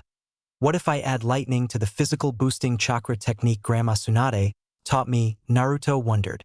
Blue chakra covered Naruto's fists as he smiled. Naruto then closed his eyes. Think about the lightning chakra covering your fist, Naruto said to himself. Lightning chakra going into your fists, the scorching lightning chakra flaring wildly about, Naruto thought. Sparks of lightning went off as Naruto then heard intense lightning screeching on his fists. Naruto didn't open his eyes yet as he pumped more lightning chakra into his fists. Naruto smiled widely as he opened his eyes. He held up his hands to show the intense lightning. I did it, Naruto yelled in happiness. He stopped the technique as he ran out of the room and into the living room. Mom, Dad, Grandma Tsunade, Jiraiya, Naruto called. They all turned to Naruto. Yes, dear, Makoto asked. Look what I can do, Naruto said smiling. Jiraiya raised his eyebrow. Naruto covered his fists in chakra. Did yo? Tsunade's words were cut short. Suddenly Naruto's hands sparked as lightning enveloped his hand, flaring wildly. Minato's eyes widened. Where did you learn that? Makoto asked, interested. I did it myself, Naruto said proudly. Tsunade smiled. You made my chakra technique even better, Tsunade said smiling. Naruto nodded. I'm just gonna get stronger, Naruto stated. HPT 5. Bloodshed. Naruto walked around the village with his mother holding his hand. They were both eating ice cream as Naruto had vanilla and his mother had chocolate. Today was Mother and Son Day, which was a day where both Naruto and his mother just hung out. Naruto could finally take a break from all the training. The two went to the park as Naruto played bit after eating his ice cream. Kiba and Shikamaru were there so Naruto had somebody to play with. Naruto jumped onto the monkey bars, barely getting away from Kiba, who was the tagger. Kiba bent down before he jumped behind Naruto. Naruto jumped off the monkey bars as Kiba jumped off too. Naruto laughed as he held onto the monkey bars. When he jumped, he grabbed onto it. Kiba landed on the ground as Naruto hung above him, waving down at him. That's not fair, Kiba said as Naruto just stuck out his tongue. Surprisingly, Shikamaru was actually playing correctly and not somewhere laying around. But Naruto guessed it was because Shikamaru's mother was watching him. Kiba dashed back up towards Naruto as Naruto laughed, jumping down and running away. 30 minutes later. Where are we going next, Ma? Naruto asked. Makoto smiled. I'm just going to pick up a few things, Makoto said as Naruto nodded. The two turned a corner onto a street as Naruto instantly knew where they were going. Makoto turned to a purple shop on the side of them as they entered. A ring went off from the bell as Naruto and his mom walked around. Flowers stood on shelves everywhere. Naruto sighed, looking up at his mother. Makoto loved flowers. She also loved gardening as Naruto would sometimes see her outside of his window. Makoto smiled as she got a red flower. It was called a rose and was Makoto's favorite flower from what Naruto understood. Makoto brought the flower to the front as an older blonde lady rung it up.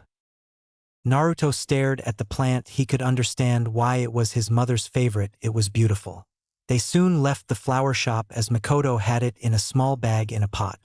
Okay, Naruto, let's go to one more place and head back in. It's getting late, Makoto said.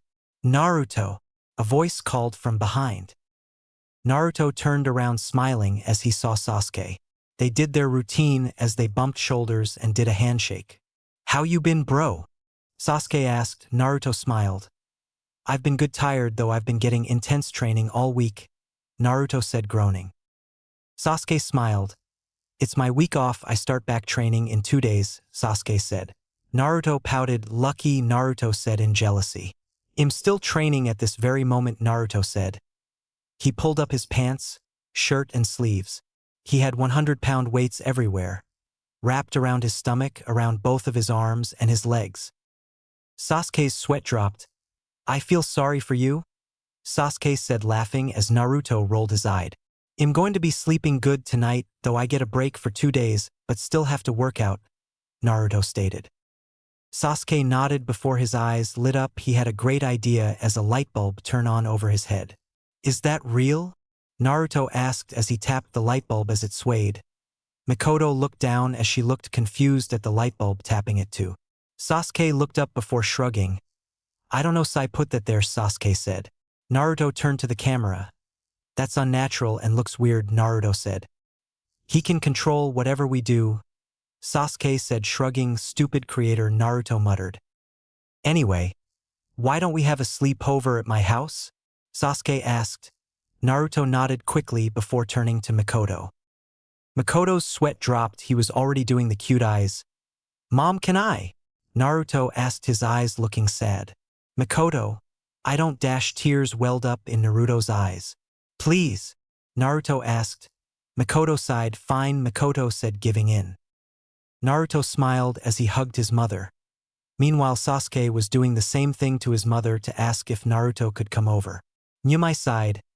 "I guess it's fine," Nyumai said as Naruto and Sasuke jumped in the air victoriously. "I'll see you tomorrow," Mikoto said, waving to Naruto as Naruto waved back. Naruto looked towards Sasuke as they both knew they were going to have so much fun. Time skip an hour later. The moon had just appeared as the sun had just disappeared beyond the horizon as Naruto and Sasuke were watching TV. Both of them were eating popcorn out of a gigantic bowl as they needed a lot. The two were going to watch a whole bunch of movies. They also had a large cup of soda on the side. Naruto stared at the TV screen eating popcorn. The lady on the TV turned around quick, hearing a noise. Sasuke's eyes widened in fear. The lady peeked around a corner slowly, but nothing was there. Naruto sipped on some of his soda, watching with anticipation. The lady ran quietly across the floor, as if she was trying to escape from something without making noise. Click. Her shoes made a clicking noise as her eyes widened. She then heard large, quick footsteps running towards her as she screamed, running off. She ran into a room and into a closet, shutting the door quickly. Breathing was heard in the closet, but it wasn't hers. The lady turned around slowly before screaming. Naruto peeked from under the covers as he sighed in relief.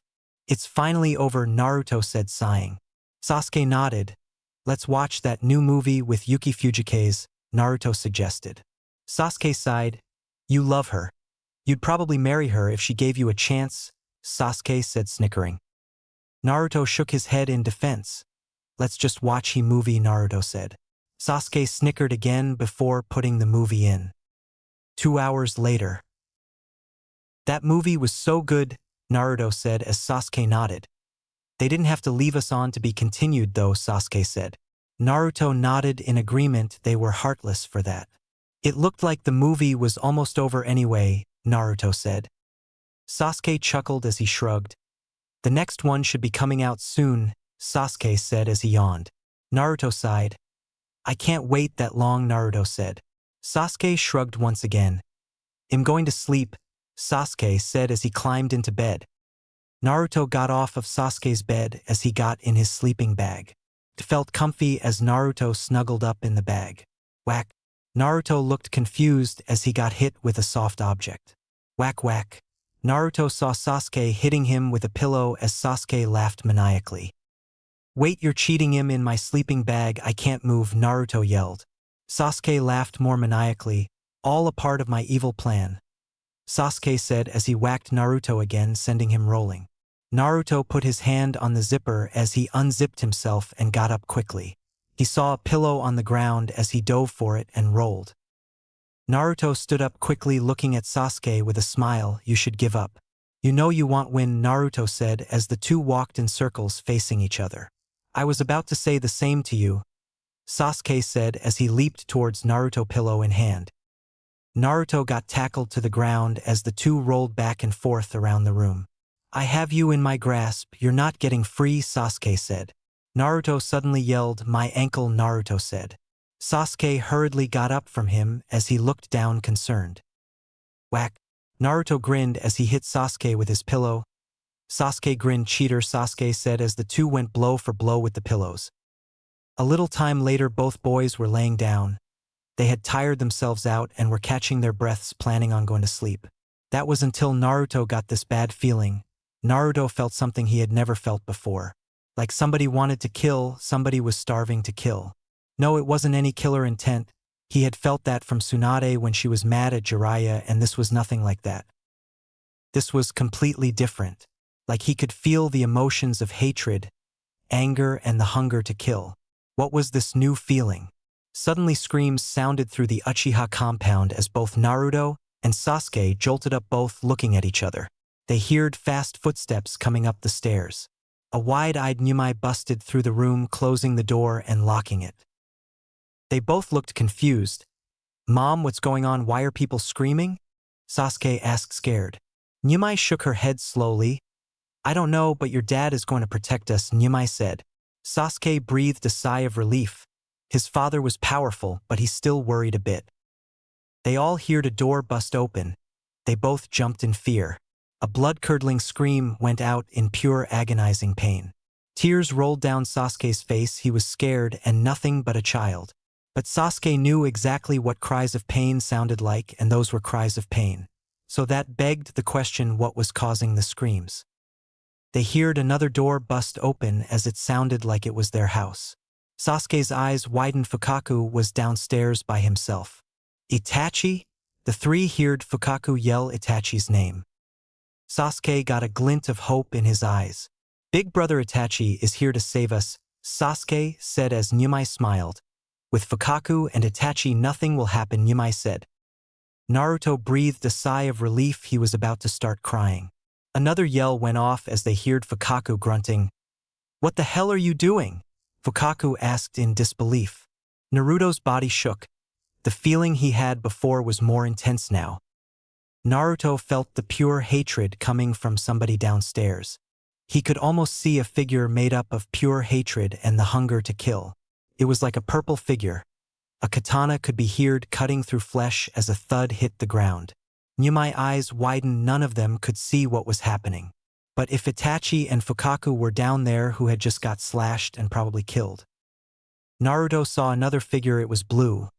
Naruto felt like the figure was saddened and felt betrayed. However, the blue figure flickered. The blue was fading in and out. Like a light switch, the fading grew weaker as Naruto saw the blue figure fade completely. Naruto's eyes widened as he saw the purple figure coming upstairs where they were as it approached the door. The purple figure was going to kill them. Tears leaked from Naruto's eyes. This was too much. The figure twisted the knob, but it was locked. The three only heard, "Futon. Kaze no Yaiba," the voice yelled. Nyumai smiled. "That sounds like Itachi," Nyumai said. Sasuke smiled in relief. The door shattered into pieces from the jutsu as Naruto looked at Itachi in horror. As Itachi stepped in, he was the purple figure. Suddenly chakra came over Naruto's hands before lightning came over it, flaring. Nyumai looked at Naruto confused before she looked at Itachi's attire. Blood stained his vest as blood also dripped from his katana. "Itachi, what's going on?" Nyumai asked, demanding an answer. Itachi just looked at the three. Sasuke's eyes widened. He wasn't dumb. No, he wasn't stupid in the slightest. Sasuke backed up as Itachi smiled. Itachi's eyes spun as Itachi disappeared in godly speeds. Itachi reappeared behind Nyumai as he just stood there.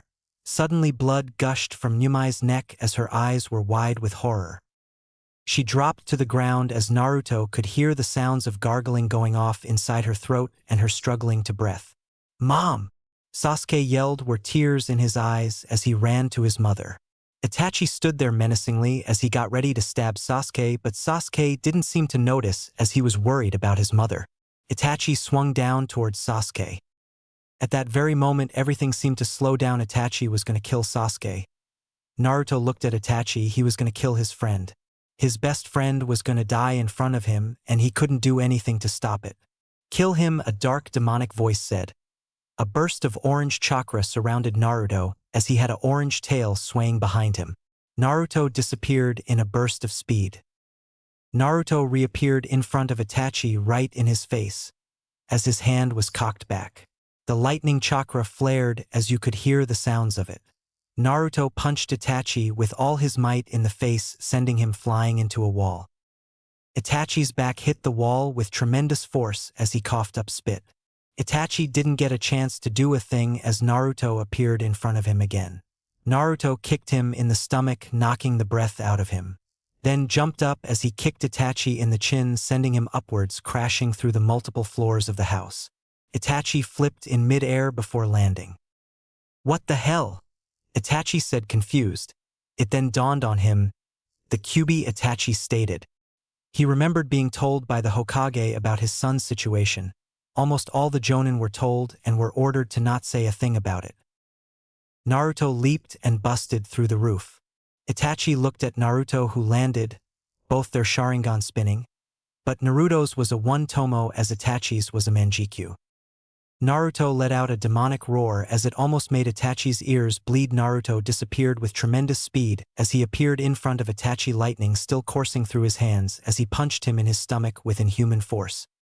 Itachi's eyes widened as he coughed up blood. He went flying into a tree as you could see the lightning raging through the air. Naruto appeared in front of Itachi as he jabbed at his face.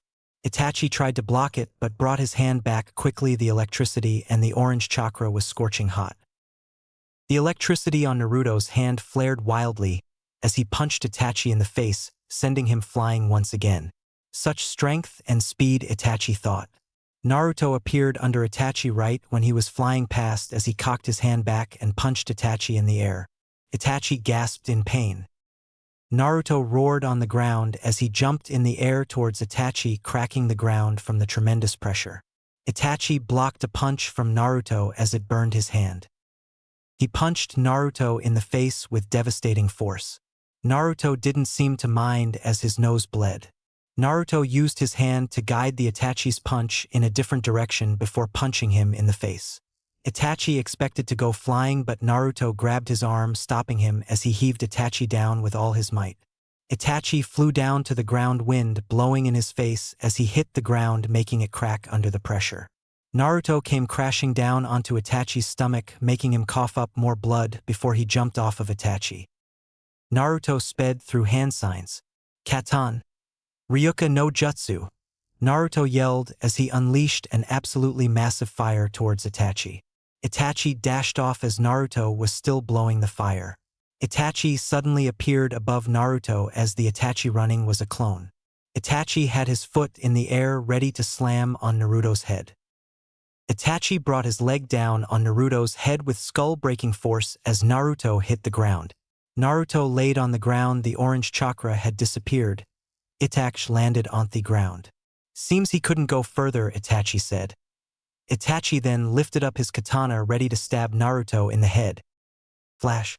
Itachi saw Minato holding a kunai, stopping the katana from stabbing Naruto. "Itachi, what the hell are you doing?" Minato asked, enraged, demanding an answer. Itachi's eyes widened. He couldn't fight Minato. He knew he wouldn't win. Itachi disappeared in a flock of crows as they flew away. Minato seethed in anger. Naruto and Mikoto were something he didn't play about, and Itachi had just tried to kill Naruto. Minato sighed as he saw Sasuke walking out of the house dragging something. Minato looked closer to see it was none other than Yamai. Sasuke had tears in his eyes, crying uncontrollably. "Help!" Sasuke yelled. "My mom needs help," Sasuke yelled before he fell on his knees crying. He knew his mom was dead. He just didn't want to believe it. Sasuke wiped the tears, but they kept coming. The moon shined on everybody as Sasuke eventually passed out. With Naruto. Naruto blinked. He was laying in water. Naruto held his head. Kami, feels like I got kicked with maximum power by Jiraiya, Naruto said as his head was throbbing in pain. Naruto realized the place he was in didn't look familiar. Naruto stood up holding his aching head while looking at his surroundings as he looked confused. I could have sworn I was Sasuke at his house a few minutes ago. Was that all a dream? Naruto asked as he started looking around and walking. It looked like he was in some type of sewer or something. Naruto sniffed. It didn't smell like a sewer though. Naruto continued to walk around turning corner after corner. He was just about to scream in anger when he turned into a large room. The hell? Naruto said confused. He looked at a large gate. No, not a gate like Konoha's. This one was way more bigger, probably 20 times bigger. The gate was just abnormally large. Naruto walked up to the gate, his foot splashing against the water. Hello! Naruto called out. Naruto stepped back a few feet so he could see the full gate. Suddenly 2 large dark red eyes snapped open. Naruto stared at the thing behind the gate in horror. The dark red eyes followed Naruto as he walked around making sure he wasn't seeing things, and sure enough the eyes were following him. The ground started to rumble under Naruto as the thing stood upright. It walked on its gigantic 4 legs like an animal would as it stood right in the light, showing it to be a gigantic fox. So my jailer finally arrives, the fox said as Naruto shivered. The fox was speaking and in such a demonic tone. What the hell is happening? Naruto thought. The fox raised an eyebrow as he could hear Naruto's thoughts. The Kyuubi suddenly snarled at Naruto. Those cursed eyes, the Kyuubi said in anger. Naruto looked confused but brushed it off. I would have thought your leader would have informed you about me, the beast said. Naruto stood still. He couldn't move. The fox sighed as it dawned on him. The fox suppressed his chakra as Naruto took a deep breath, calming himself. The fox had this aura about him. It was like killer intent, but it was a natural feeling he gave off to people because of his chakra. Speak, the fox ordered. Naruto looked the fox in his eyes. What the hell are you and where am I? Naruto asked. The fox looked at Naruto with surprise. He wasn't expecting that tone of voice and looking him directly in the eye when he speaks. The fox chuckled. As I said before, has your leader not told you about me? The fox asked. Naruto looked confused. What leader? My dad, the Hokage? Naruto asked as that was the only leader he knew. Ah yes, that was his name, the fox said, remembering now. What was my dad supposed to tell me? Naruto asked, very confused. He had to be dreaming while sleeping at Sasuke's house. The fox's eyebrows twitched in annoyance. He had been telling almost all of his holders what he was and why he's here. All because their damned leader blew it off. The fox sighed. I am what you humans call Kyuubi, the Kyuubi said. It took him a little time to remember what the humans had named him. Naruto's eyes widened. No way, you're lying, Naruto yelled. The Kyuubi raised an eyebrow at Naruto. The 3rd Hokage killed you years ago, Naruto yelled. The Kyuubi let off a small chuckle before it grew into demonic laughter. The Kyuubi was laughing for about 10 minutes, rolling across the ground before he sighed.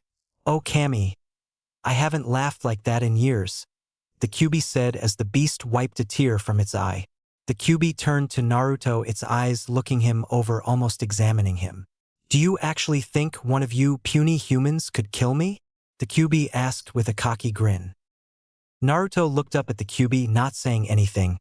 Sorry to tell you, kid, but I can't die even if I wanted to, the Kyuubi stated. Naruto looked at the Kyuubi confused. Then where am I? Naruto asked, stammering. There shouldn't be any reason the Kyuubi would be right in front of him. The Kyuubi smiled.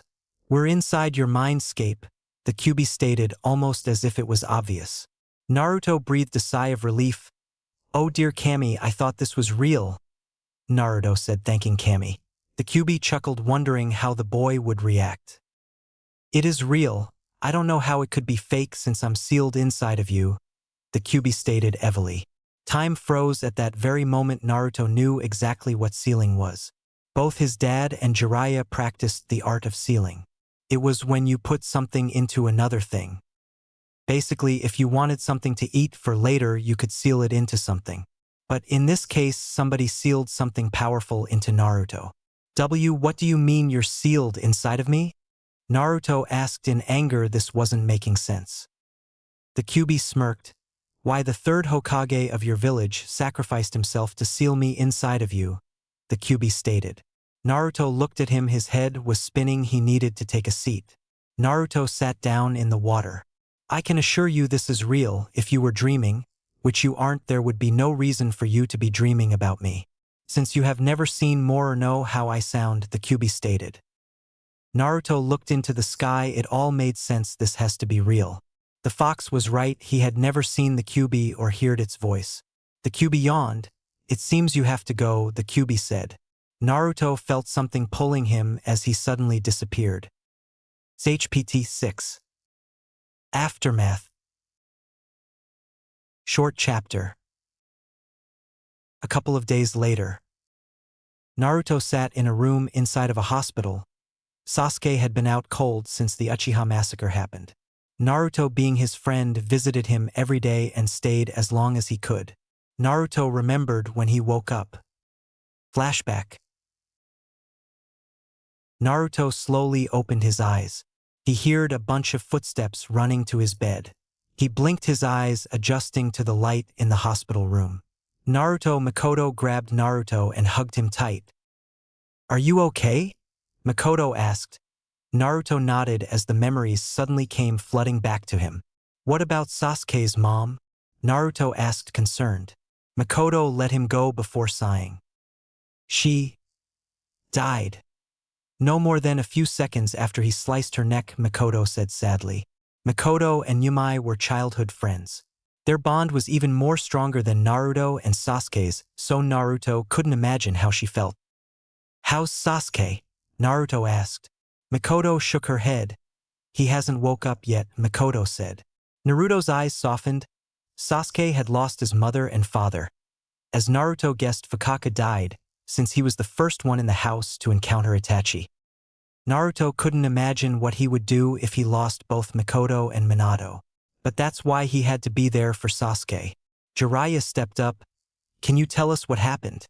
But you don't have to, Jiraiya said, as he didn't think Naruto would want to relive those moments.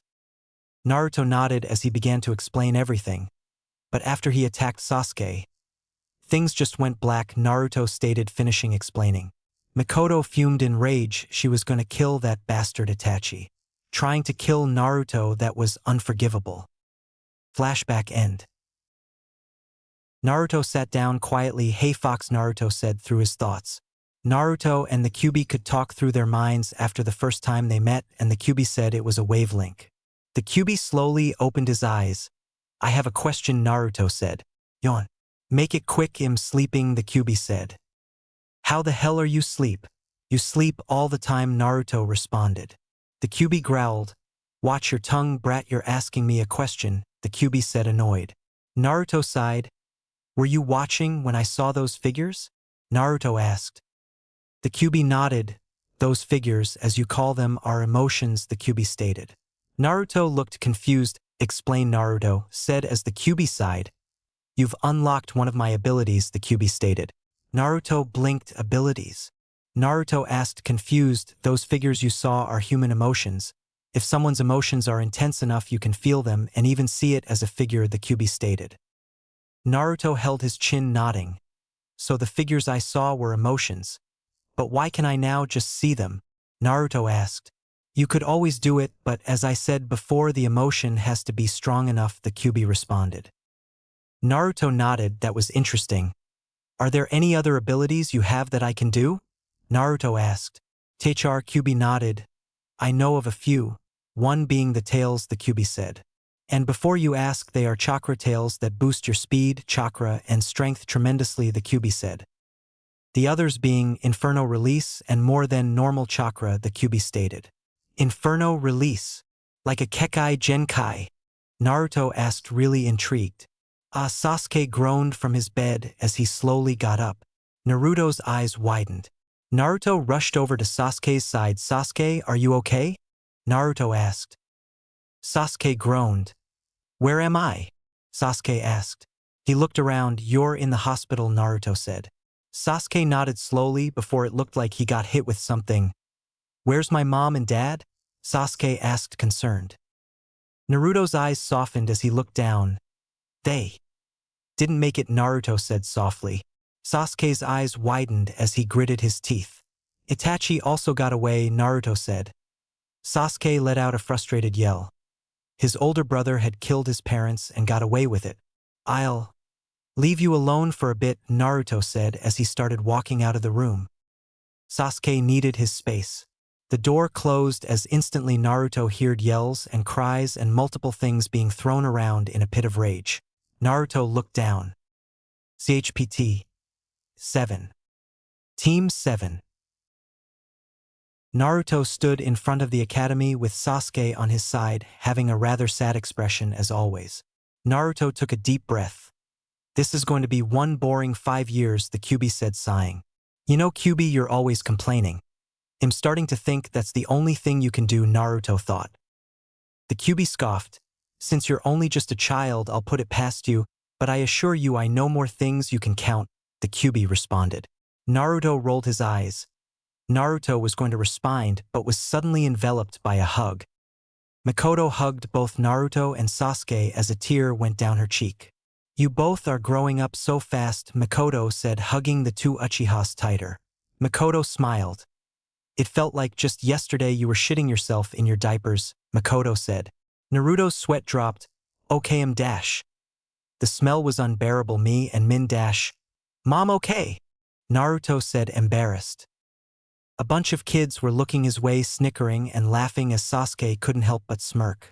Oh, sorry, Naruto, Mikoto apologized while wiping a tear from her face. But I'll miss you, Mikoto said. Naruto's sweat dropped. She does know it's only 8 hours, right? The Kyuubi asked. Naruto shrugged. My mom's just like that, Naruto said, smiling a bit. Well, I'll have to let you guys go, Mikoto said as she stood up. Naruto waved goodbye to his mom as him and Sasuke entered the academy. Years later. A quiet yawn sounded out in Naruto's bedroom as he stretched for a few seconds before rubbing his eyes. The black-haired Uchiha was now 12, he had just graduated the academy and today was his team placement day. Naruto slowly uncovered himself from the covers as he stood up. I did not want to get Uo today, Naruto said. Naruto's appearance had changed drastically. He looked like a 13 or 14-year-old and was pretty tall. His black hair had grew out a bit. Naruto was also a bit muscular, having a good build due to his training. Speaking of training, Naruto was very powerful, due to the training from his parents. A few minutes later, Naruto knocked on a door. He had just got done getting ready for school. The door slowly opened as Sasuke could be seen looking at him. Sasuke yawned. Is it time already? Sasuke asked. Naruto smirked and nodded. We're finally going to be ninja, Naruto yelled enthusiastically. Sasuke nodded as he stepped up. Naruto grinned. Sasuke had grown a lot since the Uchiha massacre. Mikoto had basically forced him to live with them in the Namikaze compound because she seen him as family. Sasuke obliged and had moved in a few days later. Sasuke was quiet at first, but after a few years began to warm up a little. And when I mean a little, I mean a little. He rarely smiled. Sasuke was also rather quiet but spoke when talking to. And his personality was a complete 180. But he was pretty cold to other people. Doesn't seem like he's a morning person, the Kyuubi said with a light chuckle. Naruto sighed. He also had gotten to know the Kyuubi very well and had a good grip on Hiya personality. The Kyuubi liked interesting things, say a fight with high risks, gaining something powerful or anything that wasn't sitting down. The beast also was rather calm, which Naruto was surprised by. Naruto would have thought he was something full of rage. He didn't get angry unless provoked, which Naruto would do because of how funny he thought it was. You ready to go? Naruto questioned. Sasuke nodded as Naruto smiled. Which team do you think we're going to be on? Naruto asked. Sasuke gave a simple shrug. I really don't mind unless my teammates slack off, Sasuke said. Naruto nodded. I wouldn't know what to do if my team was dead last because they slacked off, Naruto said, smiling. Sasuke nodded once again as the two entered the kitchen. Mikoto and Minato were already sitting down eating. Minato turned to the two. They look like twins, Minato said as his sweat dropped. The only thing that set the two apart was Naruto's whisker marks and his tall body. "You guys ready to be ninja?" Minato asked, smiling. The two nodded as Naruto looked towards the clock above the stove. Naruto's eyes widened. "We're going to be late," Naruto yelled. Naruto hurriedly ate a few pieces of his breakfast before running off. Sasuke's sweat dropped. "I thought he knew that clock is off by 30 minutes, Makoto said. Sasuke shrugged as he walked out of the door. At the academy, Naruto ran into his classroom to see only a few people. "Huh? Where is everybody?" Naruto asked himself as he walked and sat down in a seat. One of the people there was Hinata, a very good friend of Naruto. Hinata glanced towards Naruto. "Should I make small talk?" Hinata asks herself. Hinata wasn't the shy type, but literally couldn't have a regular conversation or do anything right when she was around Naruto. Hinata took a deep breath. "Why you're here earlier than usual, Naruto-kun?"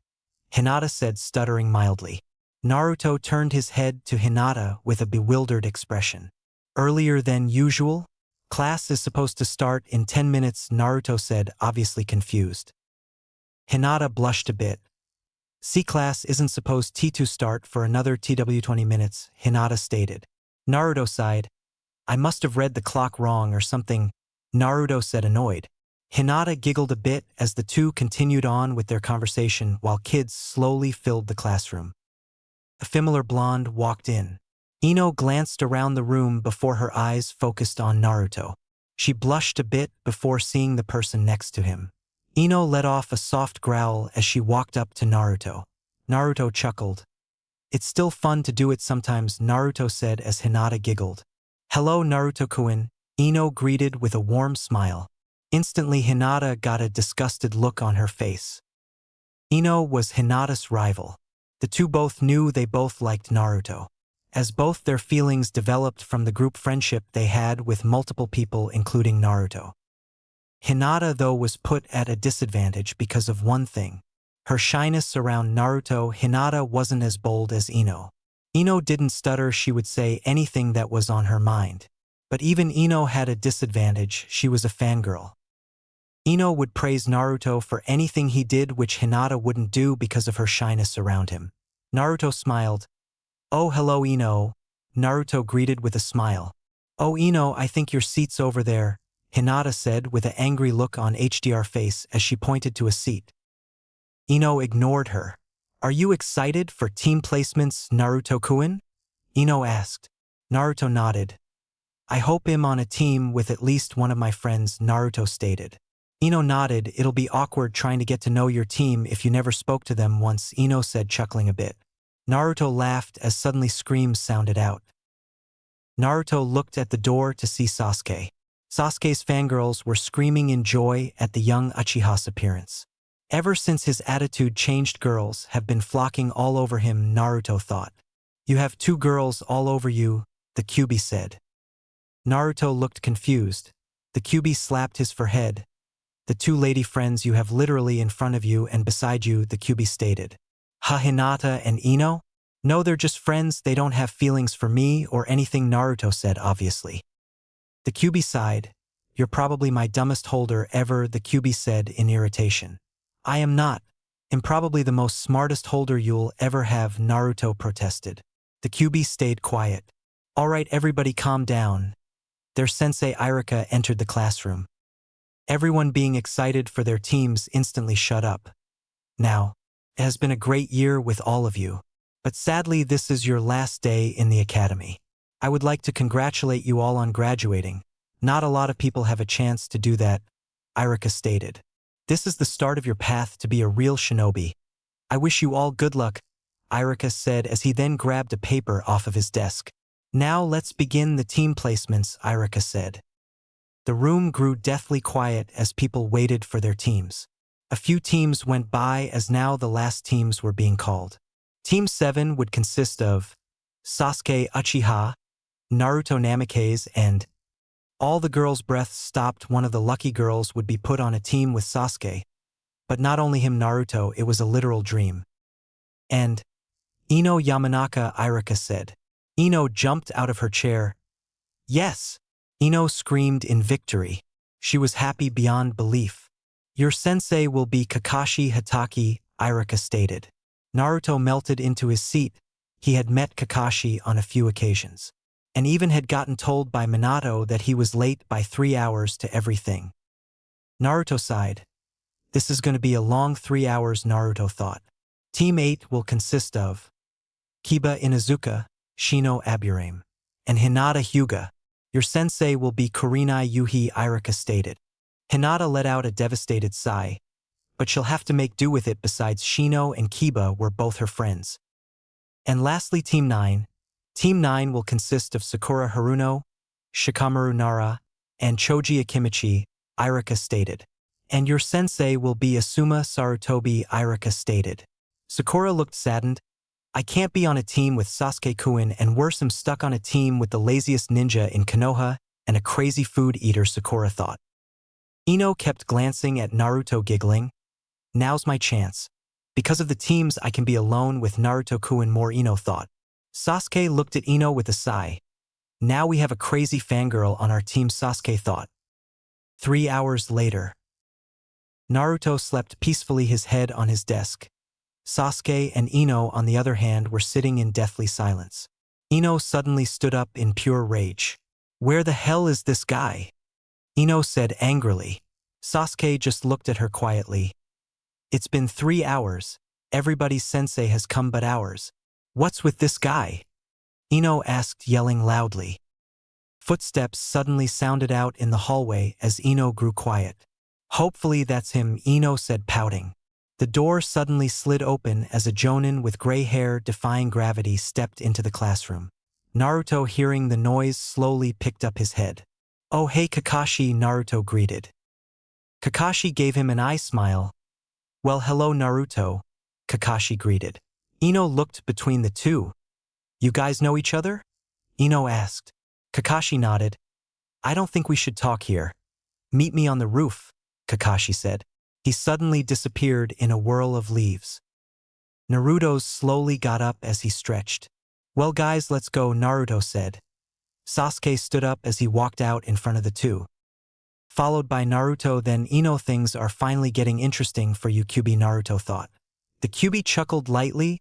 You've been waiting for me to become a ninja for forever, Naruto stated, laughing a bit.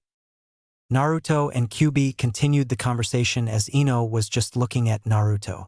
She had began to notice Naruto would start to get immersed in his thoughts.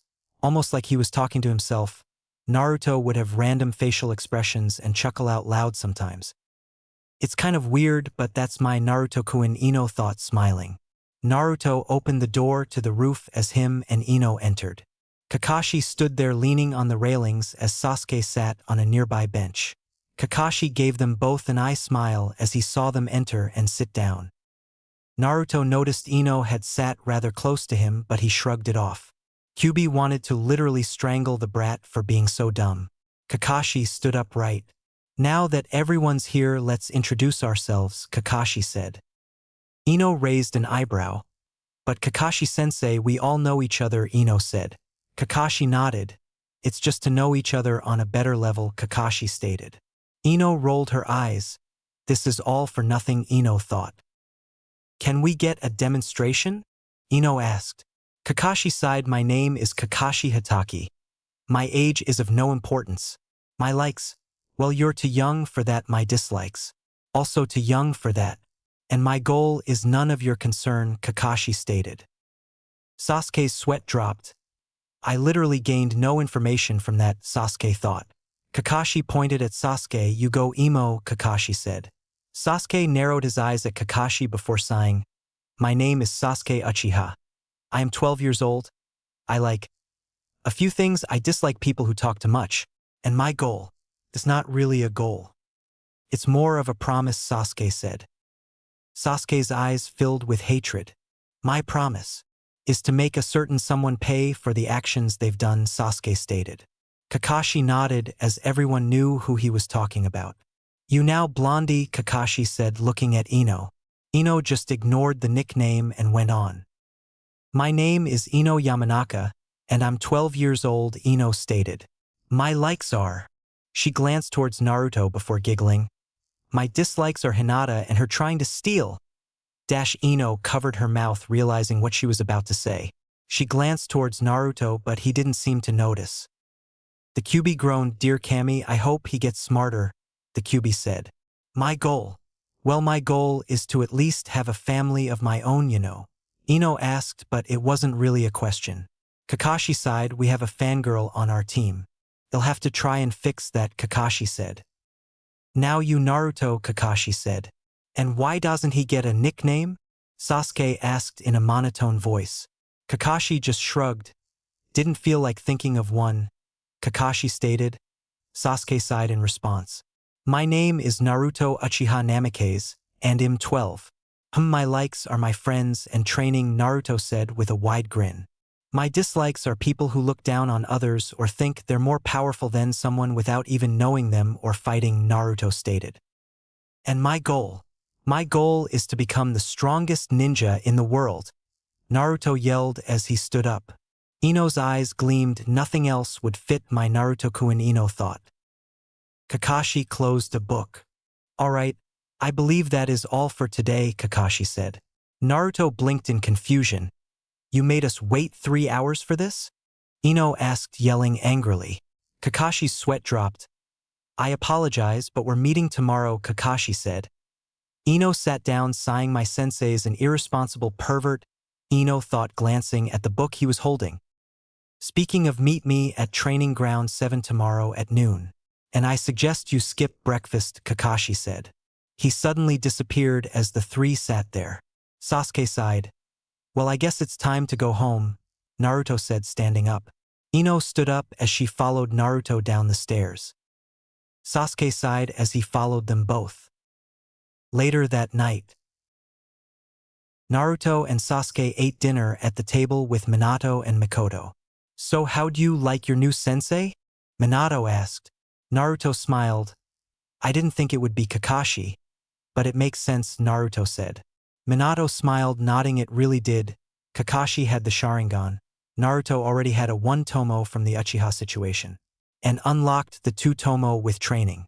And Sasuke will potentially unlock the 1-tomo in a few months. If you put everything together, it made perfect sense.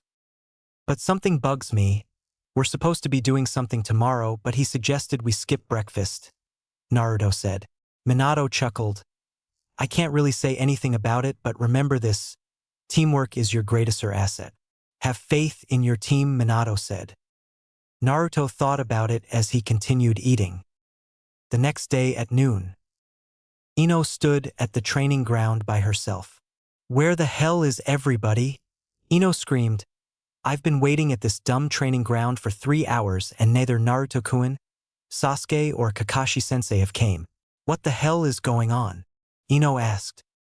As if on cue, Naruto and Sasuke walked up, their jet black hair flowing in the wind. Oh, hello, Ino, Naruto smiled as he gave Ino a slight wave. Ino's eyes lit up. Hello, Naruto-kun, Ino greeted with a blush. Sasuke just stood idly by. Sorry for being late, Ino, we just know how Kakashi-sensei is, Naruto stated. Ino sighed deeply. Now I'm beginning to know how he is, Ino said. Naruto suddenly realized something. Hey Ino, did you skip breakfast? Naruto asked. Ino nodded. I knew she would. But she didn't know any better, Naruto thought.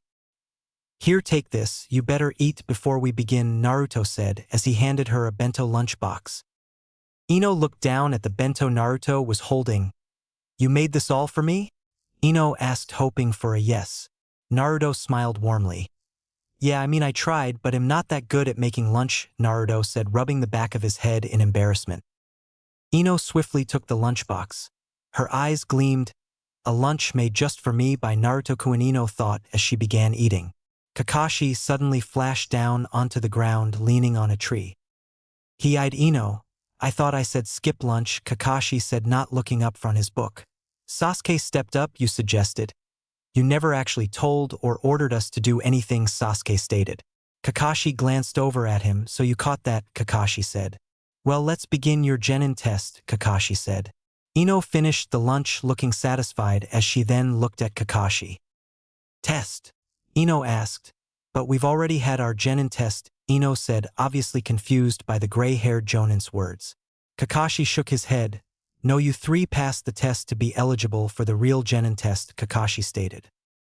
Sasuke raised an eyebrow. So we passed the test at the academy just to be able to do this test? Sasuke asked. Kakashi nodded. Pretty much, Kakashi said. Unfortunately for you guys, this test will be much harder, have a 60% success rate, Kakashi said. He walked over to them. For this test you will have to get bells for you to pass, 1 bell for each of you, Kakashi said. The three glanced towards Kakashi's hip to see 2 bells. Kakashi Senii. There's only 2 bells, Ino said, pointing to his hip. Kakashi gave her an eye smile as he nodded. Only 2 of you will pass. The one of you who doesn't get a bell will be sent back to the academy, Kakashi stated. Ino's heart sunk at that very moment. She looked at Sasuke and Naruto, who didn't seem fazed. They didn't care because they were the strongest out of the 3. She was obviously the weakest. She wouldn't be able to get one. All her hopes and dreams had been crushed. Being on a team with Naruto, all of it down the drain. Naruto turned to her as he placed his hand on her head. Don't worry, Ino, we've got this, Naruto said. Ino looked up at him with a slight blush. Now you have until sunset to get the bells. If not, you all fail, Kakashi said. Now let's begin, Kakashi said. He walks calmly over to a tree, leaning against it, reading a book. The 3 jumped into different directions, with Sasuke and Naruto jumping in the same direction. Naruto looked over at Sasuke behind the bushes. Hey Sasuke, do you understand what's going on? Naruto asked. Sasuke nodded. I don't know why, but he wants us to work against each other, Sasuke stated. Naruto nodded, and the 2 people only passing thing, that has to be a lie, Naruto said. Sasuke nodded. I've never seen a 2-man team, Sasuke stated. So what does he want us to do? Naruto asked. Sasuke thought about it for a second. Teamwork. They both yelled in unison. Remember what your dad said last night? Sasuke asked. Naruto nodded. About teamwork being your greatest asset, Naruto said. Let's go tell Ino, Naruto said. Sasuke nodded as they leaped around the trees. Kakashi flipped a page on his book with a blush on his face. He glanced around, seeing multiple chakra signatures in the same area. Could they have figured it out? Kakashi thought. Kakashi heard sizzling as suddenly the tree he was on blew up. Kakashi jumped away as suddenly he heard flares of lightning. Get ready, Kakashi-sensei, Naruto yelled as lightning covered his fists and his 2 Tomo Sharingan looked at him. Naruto leaped towards Kakashi as he threw a punch. Kakashi leaned out of the way mid-air as he grabbed Naruto's arm and elbowed him with tremendous force to the ground. Naruto hit the ground with a large thud as he immediately got up. Kakashi landed on the ground. Katan. Ryuka no Jutsu. Sasuke yelled as he breathed in and heaved out a massive dragon made of fire towards Kakashi, who was just landing. Bringing out the big guns already. Has to be a result of Minato's and Mikoto's training, Kakashi thought. Kakashi went through hand signs. Suiton. Suryuden no Jutsu. Kakashi yelled as water particles formed out of the ground, making a water dragon. The water dragon roared as they both crashed into each other. Kakashi felt a presence appear behind him. Kakashi quickly got a kunai out as he clashed with Naruto's lightning fist. Not a good idea to put lightning with metal, Kakashi-sensei.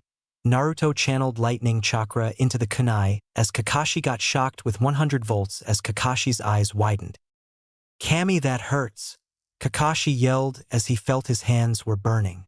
Kakashi jumped back as Naruto instantly pounced back at him. Naruto threw a jab as Kakashi leaned out of the way and punched him in the face. Naruto groaned as he bent down and sent a speedy uppercut to Kakashi's chin. Kakashi narrowly leaned back as he kicked Naruto away from him. Naruto hit a tree as 3 kunais sped toward Kakashi. Kakashi got out a kunai of his own and blocked it. Damn it, even with the speed of my lightning technique, I can't land a hit on him. Is this the power of a Jonin? Naruto thought. Naruto's hands and feet suddenly bursted with lightning chakra. A real challenge, Naruto yelled. Kakashi's sweat dropped. Oh no, I've brought out his competitive side, Kakashi thought. Naruto was an absolute demon when he was in that state, and he knew it was only going to get worse. Naruto flashed away and appeared in blinding speeds in front of Kakashi. Kakashi channeled lightning chakra in his hands. That was the only way he'll be able to take Naruto's hits. Naruto bruffer back his arm and punched Kakashi right in the chest. Kakashi let off a slight cough as he threw an elbow at Naruto. Naruto leaned to the side as he hit Kakashi in the vest, then follows with an uppercut to the chin. Kakashi's body lifted off the ground as Naruto flashed behind him and delivered multiple hits to his back, sending him crashing into the ground. Kakashi got up quickly just in time to dodge another punch. I'll have to get serious a little or he'll cause me serious injuries, Kakashi thought. Naruto went through hand signs futon. Kyushu no Tashin, Naruto yelled.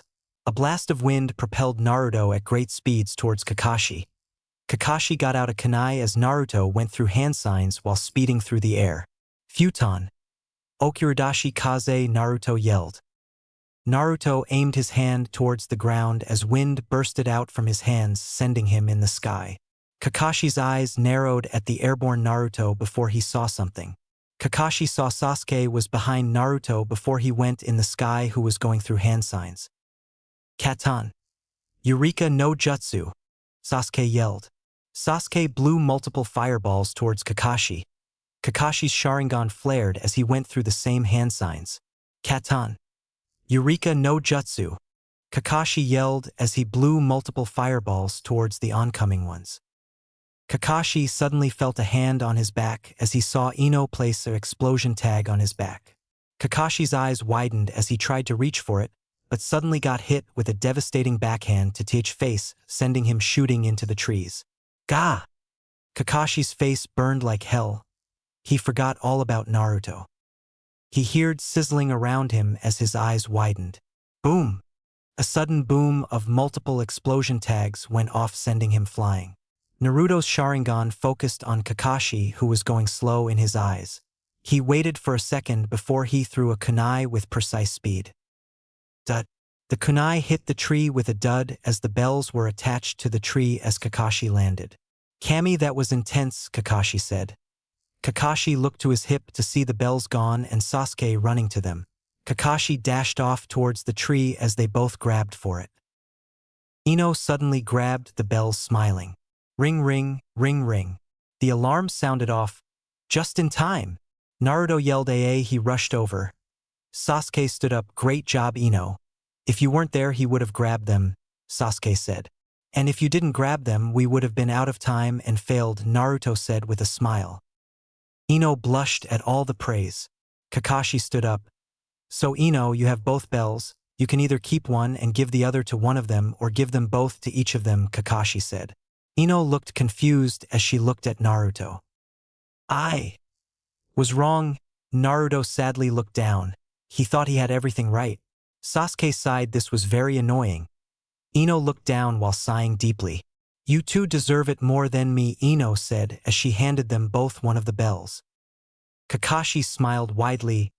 You all pass, Kakashi said. Ino's eyes widened. We did it, Ino yelled as she hugged them both, enveloping them. Naruto smiled the biggest smile ever. We're a team, Naruto said in absolute happiness. HPT 8. First mission. Months later. Ino, do you have eyes on the target? Kakashi asked from a walkie-talkie. Ino gulped. Why yes, Kakashi-sensei, target is in the alley, responded Ino, who was looking a cat right in its eyes. Okay. Calmly approach the target, Kakashi instructed. Ino took a deep breath, trying to calm her nerves. Approaching target, Ino said, informing everybody on the walkie-talkie. Ino stepped slowly towards the cat, holding both her arms out. The cat meowed slowly. Suddenly screams and malicious meows sounded out on the walkie-talkie. Ino, Sasuke called from the walkie-talkie, hearing all of the ruckus. Ino breathed rather heavily on the walkie-talkie. Target is heading over to Naruto-kun, Ino said, panting hardly.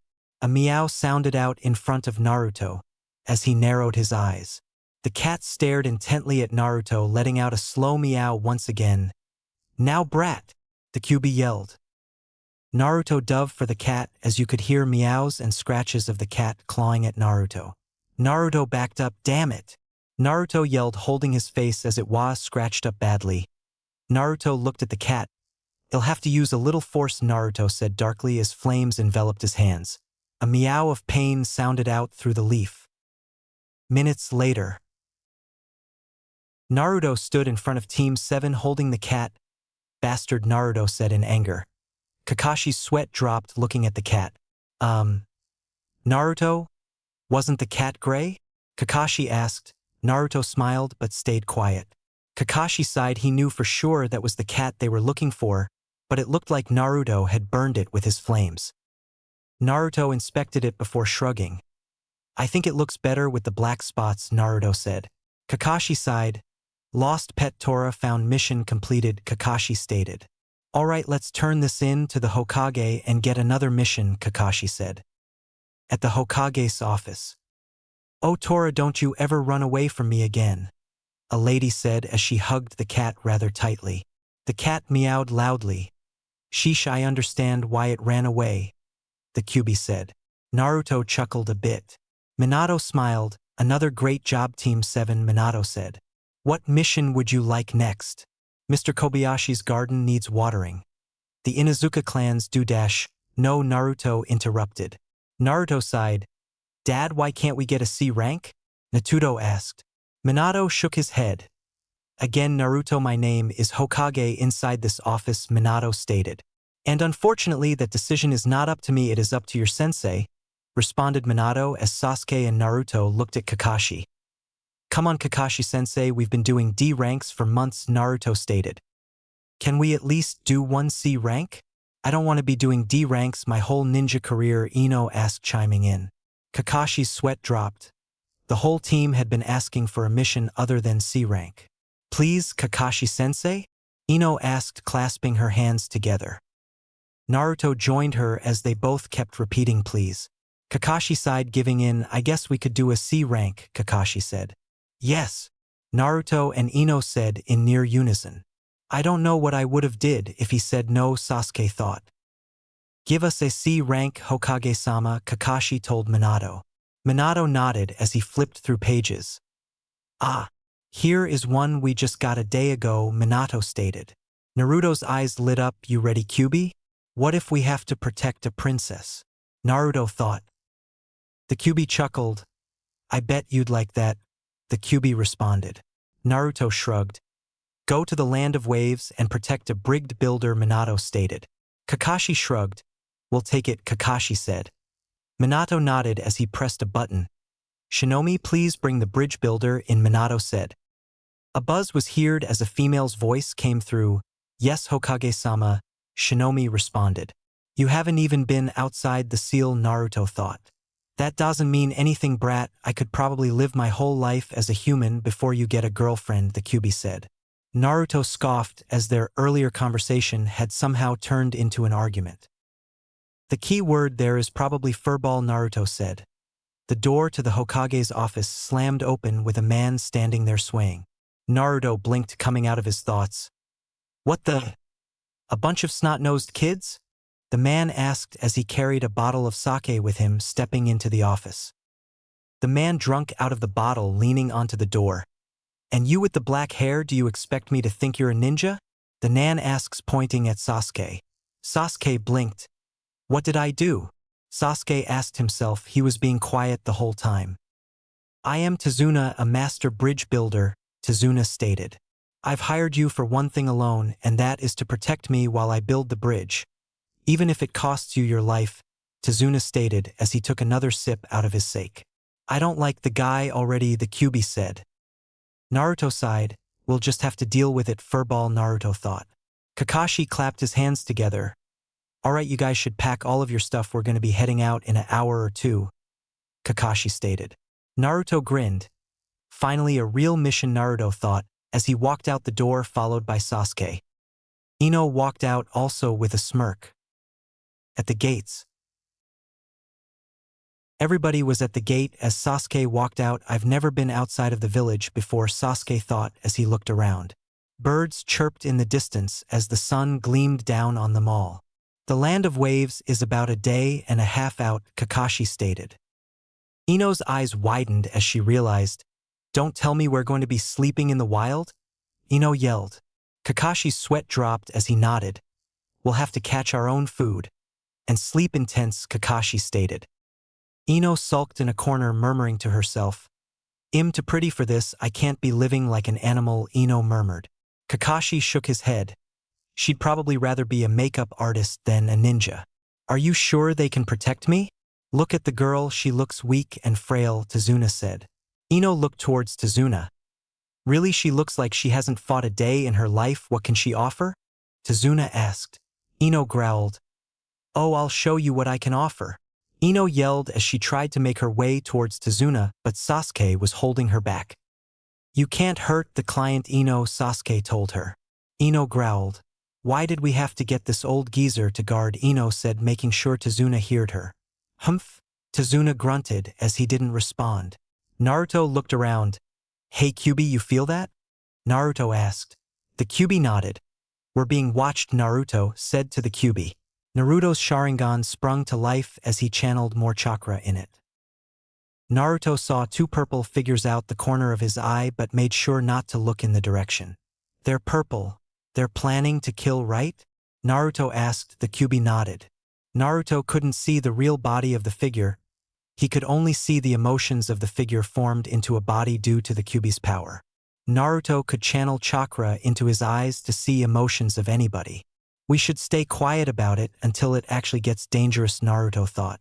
The group walked. "My feet are killing me," Ino said, wiping sweat from her head. Sasuke's sweat dropped. "We've been walking for 30 minutes, Ino," Sasuke stated. Ino shrugged. "Feels like 30 hours, Ino complained. Naruto looked down the road with a questioning look as he saw a puddle. "I could be wrong, but I don't think we've had any rain recently," Naruto thought. Naruto focused chakra into his eyes as his eyes widened slightly. Kakashi walked with the group, Tazuna in front of him and the three genin in front. He had seen the puddle too but hadn't said anything. "Let's see how my students handle the situation," Kakashi thought. Naruto turned to Sasuke, who looked back curiously. Naruto's fists flared slightly with lightning chakra. The group passed by the puddle. "I don't see any danger though," Sasuke thought. But as soon as he said that, chains flew from behind. Naruto's eyes flared with the two tomo as his fists enveloped in lightning chakra. "What tich dash?" Just then Kakashi got enveloped in chains. "Rip." Naruto's eyes widened as you could hear Kakashi's flesh ripping. The two men pulled the chains more as Kakashi screamed out in pain, blood gushing everywhere. Stop hurting sensei," Ino said. But her words were nothing but a whisper. Ino's legs shook uncontrollably. Were they all going to die? Naruto looked over towards Sasuke. "Protect Ino and the old man," Naruto said. Sasuke nodded as he pulled out a kunai and stood in front of Ino and Tazuna. Naruto's feet enveloped in lightning as he disappeared with tremendous speeds, leaving a small crater in the ground. One of the man's eyes widened as he saw nothing but a blur. Slam! Naruto picked the man up and slammed him hard into the ground. Naruto brung his leg up. As it came roaring down, the man rolled out of the way as the kick hit the ground, making a crack in it. The man went through hand signs. "Suetun, Mizu Pareto!" yelled as he breathed in and shot multiple water bullets at Naruto. Naruto bent down on the ground. He suddenly shot off of the ground like a missile as he jumped off of multiple trees. Naruto pounced off the tree towards the man. "Meizu!" Gozu yelled out as Naruto slammed down from the tree with mighty force into his stomach. Blood spit out of his mouth, hitting the ground as he fell to the ground. "Suetun, Mizu no Yaiba!" The other brother screamed as a sword formed of water manifested in his hand. He leaped towards Naruto, cutting down on him. Naruto went through hand signs. "I've been wanting to test this out for a long time," Naruto said as he grinned maliciously. Naruto dodged the slash from the water blade, then ducked under it. "Raitun, Kanri Shishitsu no Jutsu!" Naruto yelled. Electricity filled Naruto's palm. He struck the brother in his chin, sending volts throughout his body. A large fart was heard, as you could hear. Well, let's just say things dropping in his pants. The brother held his gut as he lost all control of his bowels. Kakashi stepped from behind a tree clapping. "Wow, Sasuke and Naruto, you've done well," Kakashi stated. Naruto smiled. He had knew Kakashi was just faking the death thing because of his Sharingan. He saw Kakashi move at incredible speeds behind the tree after making a shadow clone. Sasuke sighed as he stood upright. "I did nothing to help Sensei," Sasuke stated as he didn't know why he was getting congratulated. Kakashi shook his head. "You protected the client and Ino.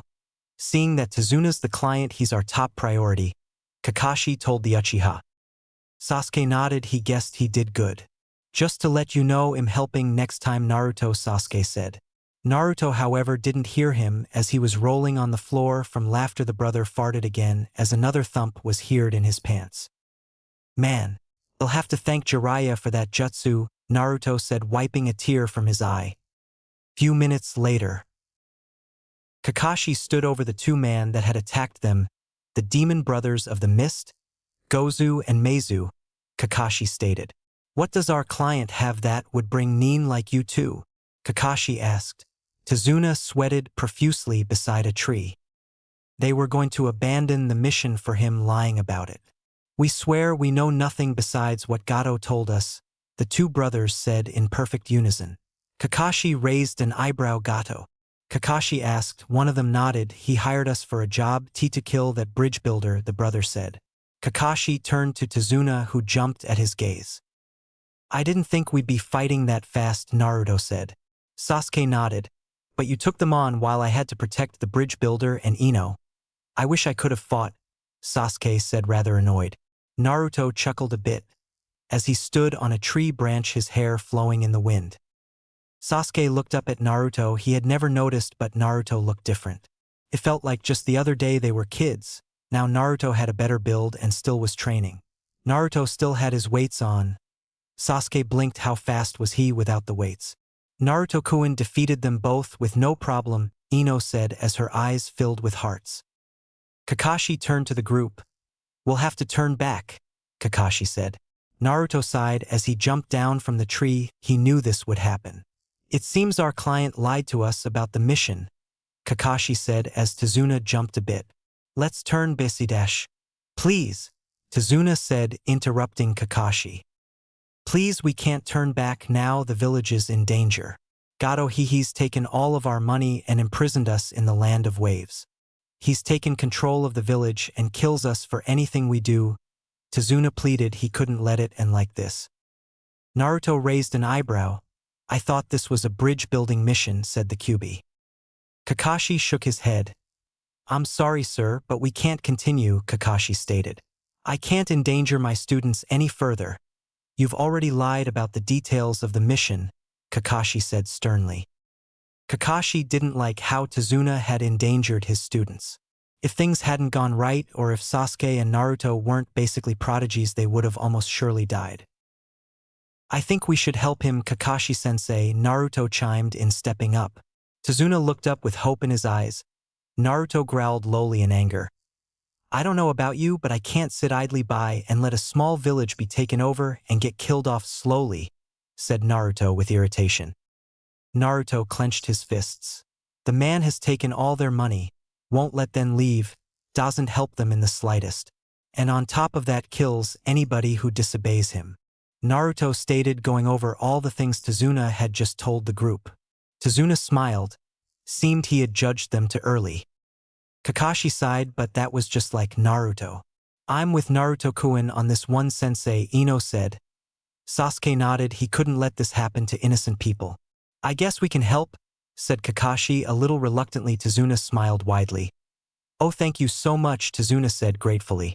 "But you'll have to inform us about everything that's really going on tonight before we arrive in the land of waves," Kakashi told Tazuna, who nodded in response. Kakashi shook his head. "Mikoto is going to kill me," Kakashi said as he cried thinking about it. "How ya hanging, furball?" Naruto asked. The Kyuubi sighed. The brat knew he didn't like the name, but still decided upon antagonizing him. "If you're done joking, I want to speak to you about something," the Kyuubi stated. Naruto raised an eyebrow. "It's about my power," the Kyuubi said. "What do you mean?" Naruto asked. Do you remember when I told you about all the powers I offer? The QB asked. Naruto nodded, still confused. I need to start training you to use my power, the QB stated. You're strong on your own, but just in case, I'd want you to have my tails, the QB said. Ah, QB, you care about me.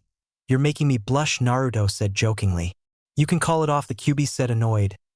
W8 QB, I was just joking, relax, Naruto said, trying to justify it. Come on QB, it was a joke, Naruto said before going silent. Emotional fox, Naruto thought. In an unknown location. They've been gone for 2 days now, they should have been back by now with the bridge builder's body. A person with a mask said, their black hair flowing beautifully behind them. 2 men sat on a couch, one with short black hair and bandages wrapping around his face, as the man was holding a rather large sword. The other man was gigantic, towering over everyone in the room, his blonde hair long. Zabuza Kushimaru, a rather short man, yelled, entering the room. I thought you two were great mercenaries. What does it take to kill one puny bridge builder? The man yelled. Zabuza pointed the sword to his neck, making the man gulp. Shut the hell up, Gato. Besides, if they aren't back by tonight, I'll go out myself, Zabuza told Gato. Gato grunted.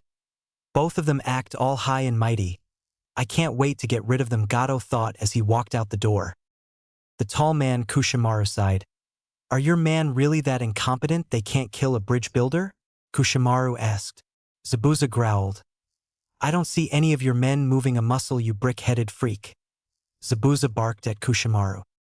Kushimaru chuckled. You talk a big game. Why don't we settle it? Kushimaru offered.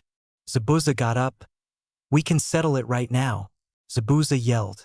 Kushimaru stood up as both the men drew their blades. The masked person from earlier flashed in between them. Zabuza-sama, Kushimaru-san, please do not fight, we are allies at the moment, the person said. Zabuza groaned, sitting down. Doesn't matter anyway. Gato wouldn't pay us if we destroyed his mansion because of our fight, Zabuza said. If you were that powerful, Kushimaru muttered in a normal voice, wanting Zabuza to hear him. What the hell did you say, you masked freak? Zabuza asked, clenching his sword tightly. The masked person's sweat dropped. These two were the worst possible teammates to ever exist.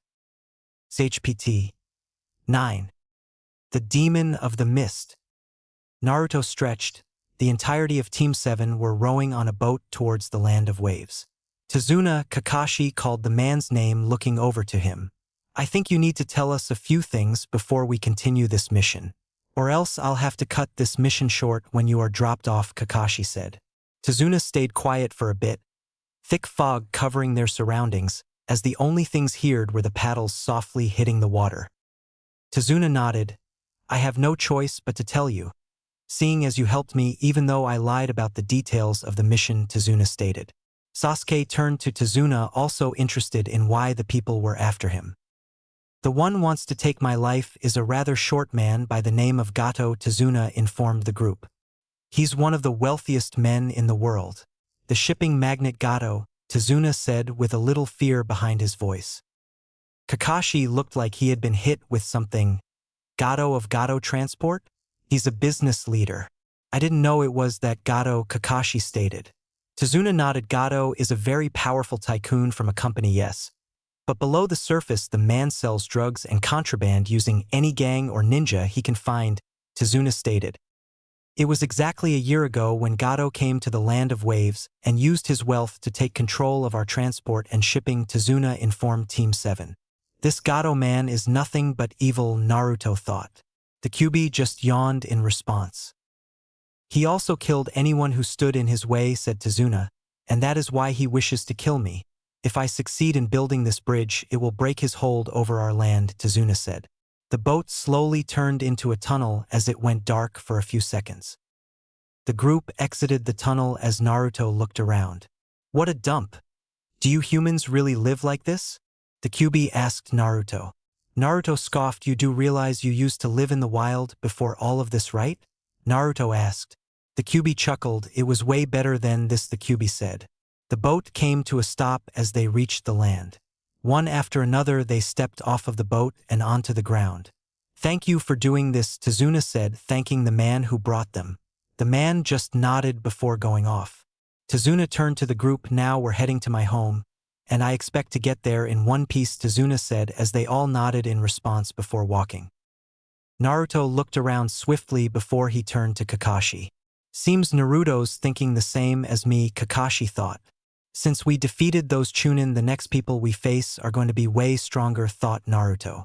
But that begs the question, how much stronger? Naruto wondered. Naruto suddenly threw a kunai to the left of them, barely grazing Ino. Ah! Ino screamed. What are you doing, Naruto? Sasuke asked. Naruto went to where he threw the kunai. A bunny laid there like it had barely escaped death. Oh, it's only a rabbit, Naruto said, looking at it. Kakashi raised an eyebrow. A snow bunny? Kakashi wondered. Their fur only turns white when there's not much sunlight and the days are short. Has to be used for a replacement jutsu, Kakashi thought. Naruto's Sharingan sprung to life. He could see it, whoever it was. Naruto looked to the left, another one but much taller. And this aura he was feeling. Naruto turned to Kakashi as they both locked eyes. Get down now! Kakashi and Naruto yelled in unison. Ino looked confused as Sasuke jumped and tackled both Tazuna and Ino to the ground. An absolutely gigantic sword swung past them. Not even a second later, as if Sasuke was even a bit slower, they would have died. The blade hit the tree, sticking into it as a person stood on the handle looking down. Another figure jumped down from a tree. Kakashi's eyes widened. Zabuza Momochi and Kushimaru Kurorare, two rogue ninja of the mist, Kakashi said, looking at them both. Zabuza chuckled a bit. I'm surprised I'm so famous to have Kakashi of the Sharingan know me, Zabuza said, almost honored. Kushimaru just looked at them. Say, how about I propose a deal, hand over the old man and I'll let you and your brats go, Zabuza said. Kakashi narrowed his eyes at the man. No response, huh? Your brats could have probably had a good life, Kakashi, Zabuza said. Naruto's lightning chakra flared. Kakashi held out his hand. No. I'm sorry, Naruto, but not even you are a match for the two of them, much less 1 inch, Kakashi stated. Naruto looked up. Don't tell me you're gonna fight two rogue ninja by yourself, Kakashi-sensei, Naruto said in utter disbelief. Kakashi lifted up his forehead protector. I'll have to, Kakashi said as his eyes opened, showing the 3 Tomo Sharingan. You guys run as fast as you can with the client, Kakashi told the group. Tazuna stood there with Ino shaking by his side. He was also scared, but they were the enemy. He had to at least try to show them he wasn't scared. But Kadash, go now, Kakashi yelled. Naruto looked up at him with a rather stern look. I'm sorry, Kakashi-sensei, but I will not leave you, Naruto said as his lightning chakra flared. He wasn't going to leave Kakashi. Sure, Kakashi was a jonin and a very known one at that because of his strength. But two rogue ninja with swords that have special techniques was just suicide. Kakashi shook his head with a slight smirk. He knew Naruto wouldn't leave him. That's just how Naruto was after all. He'd protect his comrades till death. Oomph! Brave kid you have there, Kakashi, Zabuza said as he looked at Naruto. Suddenly Sasuke, Ino, and Tazuna froze. Sasuke's eyes bulged out of his head. What the hell is going on? Sasuke asked in his thoughts. Naruto looked up at Zabuza, who was releasing killer intent and a massive amount at that. Ino threw up as her whole body quivered. You call that killer intent? Naruto asked, looking at Zabuza. In truth, Naruto felt like Ino. He was scared.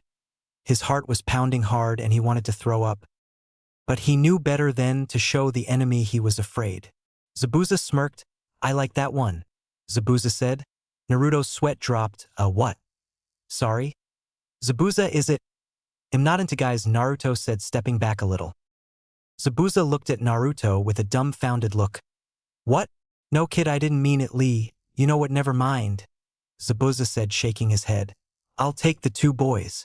You take the girl, the bridge builder and Kakashi of the Sharingan, Zabuza told Kushimaru. Kushimaru stayed quiet as he got out his Nuabara. Don't go and get defeated by children, Zabuza. After all, you are that weak, Kushimaru stated.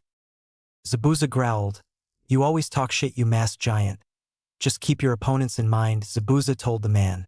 Zabuza jumped down while simultaneously grabbing his gigantic sword. I wonder how long you'll last, Zabuza said as he dashed off towards the group. Naruto got ready as he stood in his boxer stance. Sasuke, you'll have to help me out here, Naruto told him. Sasuke nodded as Zabuza suddenly appeared in front of Naruto. Naruto's eyes widened as he swiftly ducked a slash from the sword. Naruto jumped away, throwing kunai at Zabuza. Zabuza simply deflected it as he felt Sasuke moving towards him. Sasuke came flying down with a kick as Zabuza dodged easily with a smirk. Sasuke followed up with a jump and another kick towards Zabuza's chin. Zabuza leaned back slightly, only to be knocked in the head with a swift haymaker from behind by Naruto. Zabuza went flying into a tree as he hit it, making dusts cover the area. Naruto chuckled. I didn't think it would be that easy, Naruto said, laughing. Sasuke smirked. Zabuza flashed in front of them, both catching them by surprise as he swung at Naruto. Naruto screamed out in pain as he got sent through multiple trees with tremendous force. Sasuke's eyes widened as he took out a kunai quickly and stabbed towards Zabuza. Zabuza grabbed Sasuke's arm, punching him in the stomach before he threw Sasuke up and went through hand signs. Suetun. Suiho no jutsu, Zabuza yelled as he took a deep breath.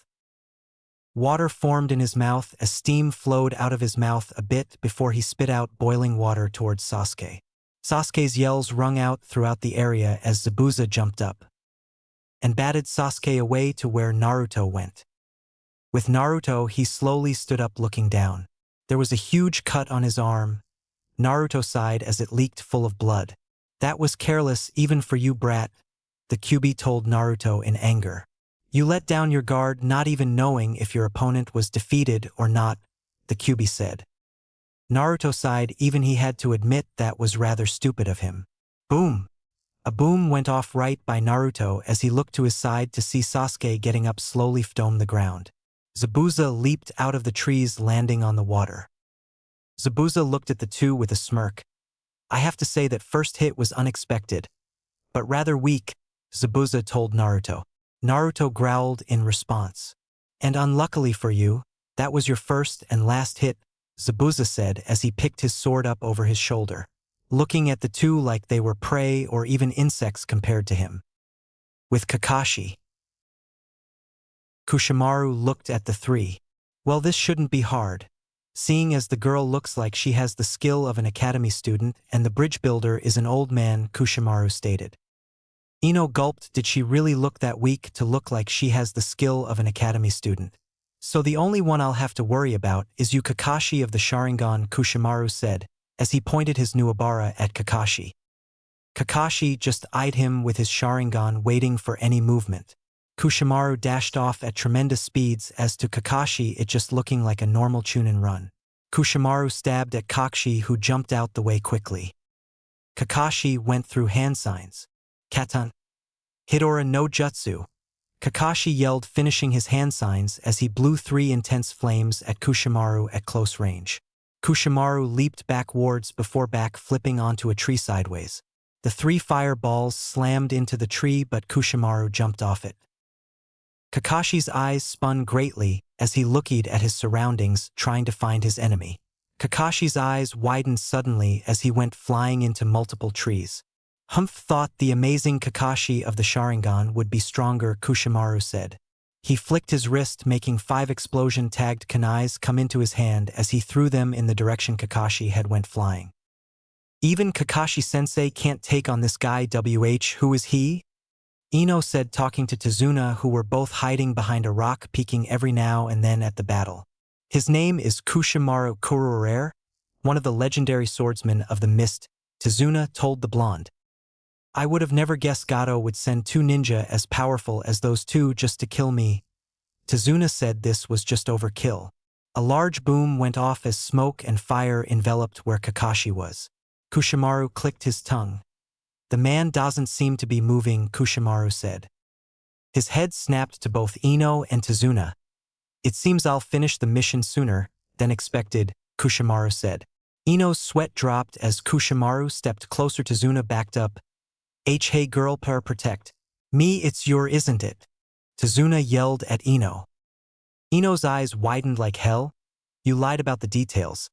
This isn't the job I signed up for, Ino told him. Tazuna gulped. With Naruto and Sasuke. Zabuza leaned backwards, dodging a kick as he slapped Sasuke away. Naruto flashed above him as he sent a kick towards Zabuza's head with mighty force. Ripples went through the water as the hit connected, sending Zabuza in the water below. Naruto flipped in the air, landing by Sasuke. Damn. This guy is treating us like insects, Sasuke said. Naruto nodded as he panted. Zabuza sprung out of the water holding his head. Naruto sighed in defeat. Oh, Kami why? Naruto yelled. They were getting slapped around like children. Zabuza chuckled. This has been fun, but I'll have to cut it short, Zabuza said. Why? Zabuza went off at amazing speeds as he appeared in front of Naruto, grinning madly. Naruto's eyes widened, as did Sasuke's. Zabuza swung his sword as blood splattered everywhere. Naruto dropped to the ground. What happened? Naruto asked in his thoughts. Naruto slowly looked down to see Zabuza's sword in his stomach. Fo. Naruto said in his thoughts. He felt like everything was fading away. Kid! The Kyuubi yelled as he looked frantic. Zabuza extracted the sword as Naruto's body dropped to the ground. Naruto's thoughts faded as he didn't even have the energy to think. Stay with me, kid! The Kyuubi yelled as he started pumping chakra into Naruto. Naruto! Sasuke yelled, looking down at Naruto. Sasuke dropped to his knees as he held Naruto with tears welling up. Blood coughed out of Naruto's mouth. Wait, no, don't go. I've already lost my mom and dad. I can't lose my best friend. Sasuke yelled, holding Naruto close. Tears streamed down his eyes. Damn it. It's all that bridge builder's fault. Sasuke yelled in pure anger. If only the man hadn't lied about the details of the mission, they could have sent out stronger people. I would have liked more of a challenge from the boy, Zabuza said. Sasuke looked at Zabuza with the one Tomo Sharingan in his eye. You bastard! Sasuke yelled as he sat Naruto down gently. I'll kill you right where you stand. For him, Sasuke said as his eyes softened a bit before returning to rage. Sasuke dashed off towards Zabuza. You'll soon meet your friend in the afterlife. Zabuza yelled as he brung up his sword. Give me a great fight. Zabuza yelled as he swung his sword down. HPT 10. The overpowering force of the Kyuubi. Sasuke narrowly dodged a slash from Zabuza as he jumped into the air. Sasuke went through hand signs. Katam, Karyuenden. Sasuke yelled as he breathed in deeply.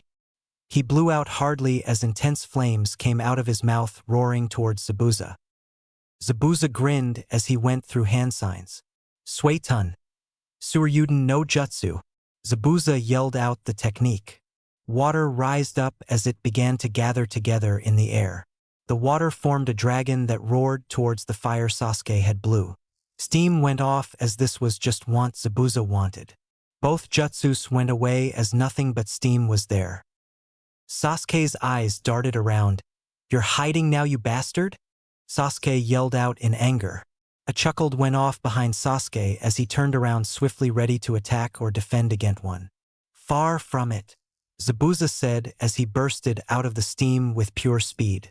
Sasuke's eyes widened as he ducked under a slash to the head that could have cut it clean off. While Sasuke was ducking, he swept as Zabuza's legs, trying to disrupt his balance on the water. Splash. Sasuke's eyes went wide as his foot went through Zabuza, a water clone. Sasuke thought, but it was too late. Zabuza smirked as he swung his sword right towards Sasuke's torso. Gah! Sasuke screamed out in pain as he was absolutely launched, skipping on the water. Zabuza went through one-handed hand signs, Mizutamari Yusua no Jutsu. Zabuza said in a quieter voice than usual. Sasuke still skipped on the water as his arm was bleeding. At the very last second, he managed to block the slash to his torso from Zabuza with his arm. You should have left when you all had the chance, Zabuza said as his body formed out of the water. He hit Sasuke like a baseball, sending him flying into the trees.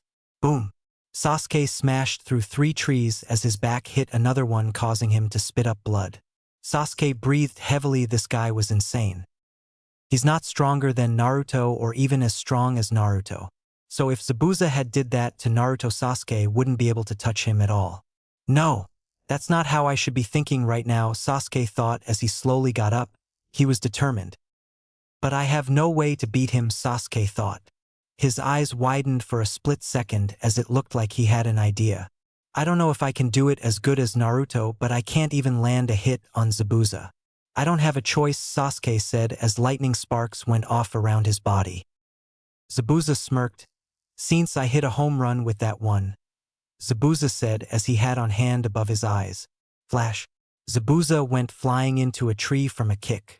Another flash went off as Zabuza got hit with multiple punches to the gut and face. Zabuza coughed up blood. Sasuke jumped up into the air spinning before he brought back his foot. His foot slammed into Zabuza's head, sending him flying again. Zabuza hit the water as he skidded. Zabuza flipped before landing. What the hell? Zabuza asked in confusion. He didn't see a thing that happened. Sasuke flashed a few feet away from Zabuza with an emotionless stare. Zabuza looked confused as he looked over Sasuke. You know the same move as that brat? Zabuza asked as lightning covered Sasuke's entire body. Sasuke stayed quiet as Zabuza's eyes observed him. Zabuza suddenly smirked. Seems you're not as experienced as the brat though, Zabuza said. Sasuke flinched in pain. Sasuke had no chakra control, and adding lightning chakra was a whole leap up from regular chakra control. And since Sasuke wasn't good in chakra control at all, the lightning was burning him. And not no regular burning, no way worse. The lightning felt like it was cooking his skin.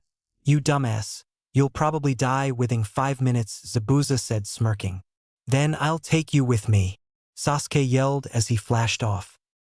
With Kakashi, Ino, and Tazuna, Kushimaru stepped closer, gripping his Nuabara. You've lived a long and great life. Your time is up, old man, Kushimaru said as he brought his hand back and stabbed forward. Clash. Kakashi appeared in front of Tazuna with a kunai blocking the Nuabara. Kakashi's sweat dropped as the Nuabara had pierced the kunai and was right at Kakashi's neck. Kakashi gulped. Kushimaru retracted his sword as he looked at Kakashi behind his mask. Kushimaru just grunted as he stepped back. I assume we will begin our battle again? Kushimaru asked as Kakashi nodded, his eyes narrowed. The two stood there looking at each other, before both flashed away. Kushimaru blocked a punch from Kakashi as Kakashi's leg flew up to the towering Kushimaru as he narrowly missed his chin. Kushimaru grabbed Kakashi's foot as he kicked Kakashi in his torso. Kushimaru followed up with letting go of Kakashi's foot and grabbing his head swiftly. Kakashi groaned in pain as Kushimaru kneed him in the face and kicked him in the stomach, all before Kushimaru grabbed his Nuabara and stabbed Kakashi in the stomach. Kakashi groaned as Kushimaru threw him. Kakashi gained his footing and landed on the ground as HR looked at his stomach. There was a hole bleeding badly the size of half a fist. Kushimaru rushed Kakashi again as Kakashi went through hand signs. Futon. Kaze no Yaiba. Kakashi yelled as he breathed in and heaved out wind. The wind cut through the ground as it hit Kushimaru. Even Kushimaru couldn't help but yelling as he let out a blood-curdling scream. The wind ripped through his clothes, cutting him deeply as blood splattered in different directions. The wind sent him flying. Kushimaru senses something behind him as he stomped his feet into the ground, stopping him, and turned around, stabbing with his Nuabara. Kakashi stood there with the Nuabara piercing his head. Kushimaru smirked. Kakashi-sensei. Ino yelled out. Kushimaru chuckled lowly before he heard something. Kakashi's body looked as if it was about to burst as Kushimaru's eyes widened. A large boom went off as Kushimaru gasped in pain. An explosion clone. Kushimaru went flying as he heard the sound of birds chirping and a low sizzling sound. Kushimaru tried to flip, but it was too late. Chidori! Kakashi yelled as he stabbed his hand upwards to where Kushimaru was. Kushimaru screamed loudly. His stomach had been pierced by Kakashi's Chidori. Kakashi threw Kushimaru onto the ground. Kakashi breathed heavily as he dropped to the ground. The hole in his stomach was bad. Kakashi's eyes widened as he dropped to the ground. Kushimaru laid on the ground with his Nuabara. He had just stabbed Kakashi in the stomach again before he brought the Nuabara up and stabbed it into Kakashi's chest. Die! Kushimaru yelled as he brought the Nuabara up and aimed for Kakashi's head. Ino's eyes widened. No sensei! Ino yelled. Kushimaru yelled as he fell limp on the ground. Tazuna stood there with a rock. Serves you right, you bastard, Tazuna said. Ino breathed a sigh of relief. Tazuna turned to Ino before shaking his head. Useless, Tazuna said. Ino flinched at the word as her eyes softened. With Naruto and Sasuke. Don't die on me, kid, the Kyuubi said as he tried to heal the wound. The Kyuubi could feel the boy's life fading away. And even the mindscape was slowly fading. Damn it! The Kyuubi yelled. He had to pump as much chakra as he could into the boy. But if I do, the tails will come out, the Kyuubi thought. If he pumped too much chakra into Naruto, he would form 1 or 2 tails, or maybe even 3. The Kyuubi heard yelling outside the mindscape. And that kid's going to kill himself. There's no doubt in my mind Naruto will go ballistic if he woke up to a dead Sasuke, the Kyuubi thought. The fox sighed deeply. He had no choice. The Kyuubi started pumping chakra into Naruto. In merely a few seconds the mindscape started going back. The Kyuubi listened before he heard a heartbeat. The fox's eyes widened for a split second before he smiled. Naruto's eyes snapped open. Good to see you're back, the Kyuubi said before breathing a sigh of relief. Naruto's eyes darted around as his Sharingan flared. Dark orange chakra enveloped Naruto as a burst of chakra went off. Kid, the Kyuubi called out. Naruto slowly stood up, his wound healing. Naruto let out a low growl before it turned into a vicious roar. Naruto roared out. Sasuke breathed heavily as his skin had burn marks all over. The unstable lightning around Sasuke dissipated as he fell to the ground beside a tree. I can't go on, Sasuke mumbled lowly. He didn't know how Naruto did it, but he knew one thing: he wasn't doing it ever again. Zabuza smiled as his chest and arm was bleeding badly. You're not that bad, kid, Zabuza said as he lifted up his sword. But unfortunately your life ends here, Zabuza yelled as he swung his sword down. A flash of red flashed in front of Sasuke. Boom! A earthquaking boom went off as Naruto appeared in blinding speed and kicked Zabuza with absolutely tremendous force to the head. Blood gushed out of Zabuza's mouth as his body hit the ground, causing the ground to shatter. Naru, too, Sasuke said, but everything was only a blur. He could only see a dark orange figure standing in front of him. Scalding hot chakra covered Naruto's body as he went through hand signs. Zabuza jumped backwards as he went through hand signs also. Raitun, Reikokausen no Jutsu, Naruto yelled in a demonic voice. Doton Iwain Wuru, Zabuza yelled as his hands slapped onto the ground.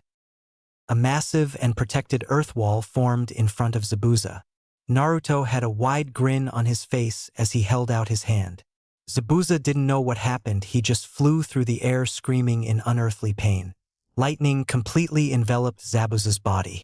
It was the jutsu Naruto had did, it was way more powerful because of the Kyuubi's chakra. Naruto flashed behind the flying Zabuza as he clasped his hands together and slammed it into Zabuza's chest, sending him into the ground. Zabuza didn't have time to think as Naruto cocked his fist back and punched Zabuza in the chest. The ground cracked and trees uprooted from the godly force. Kid, calm down, the Kyuubi yelled.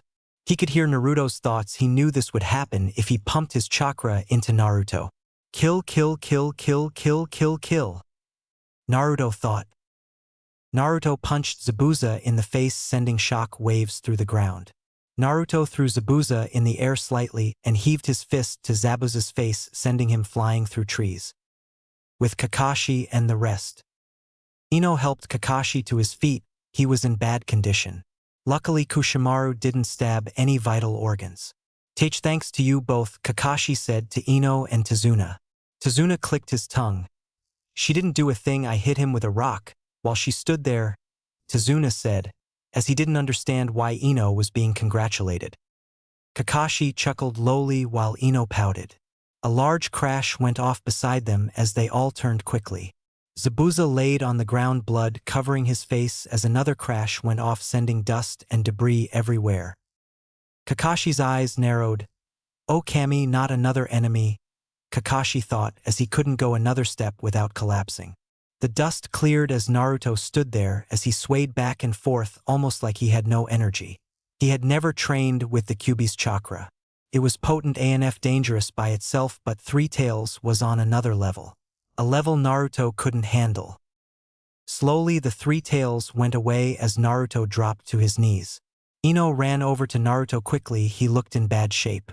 Naruto fell to the ground completely. "Naruto-kun!" Ino yelled out in panic and worry. A gust of cold air whisked around before it stopped, letting a person be seen. A mask covered the person's face as they looked down. The person looked back up before bowing. "My apologies for the intrusion," the person said. Ino blinked. Who are you?" Ino asked, narrowing her eyes at the mysterious masked person. "I am a hunting nin sent by the village of Kirigakure," the masked person stated. "They've sent me to retrieve these missing nin. I thank you for defeating them both for me," the person said.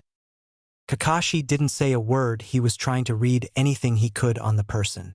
The masked person picked up Zabuza, then Kushimaru, struggling to stand right up because of both the man being large and heavy. The person nodded to the three before jumping off slowly. Ino blinked. "So we're just letting that person take them?" Ino asked. Kakashi sighed. "Let's just go to Tazuna's home," Kakashi said. Ino nodded as she picked up Naruto and started walking. "Geez, Naruto's more heavy than he looks," Ino said as she took a small step.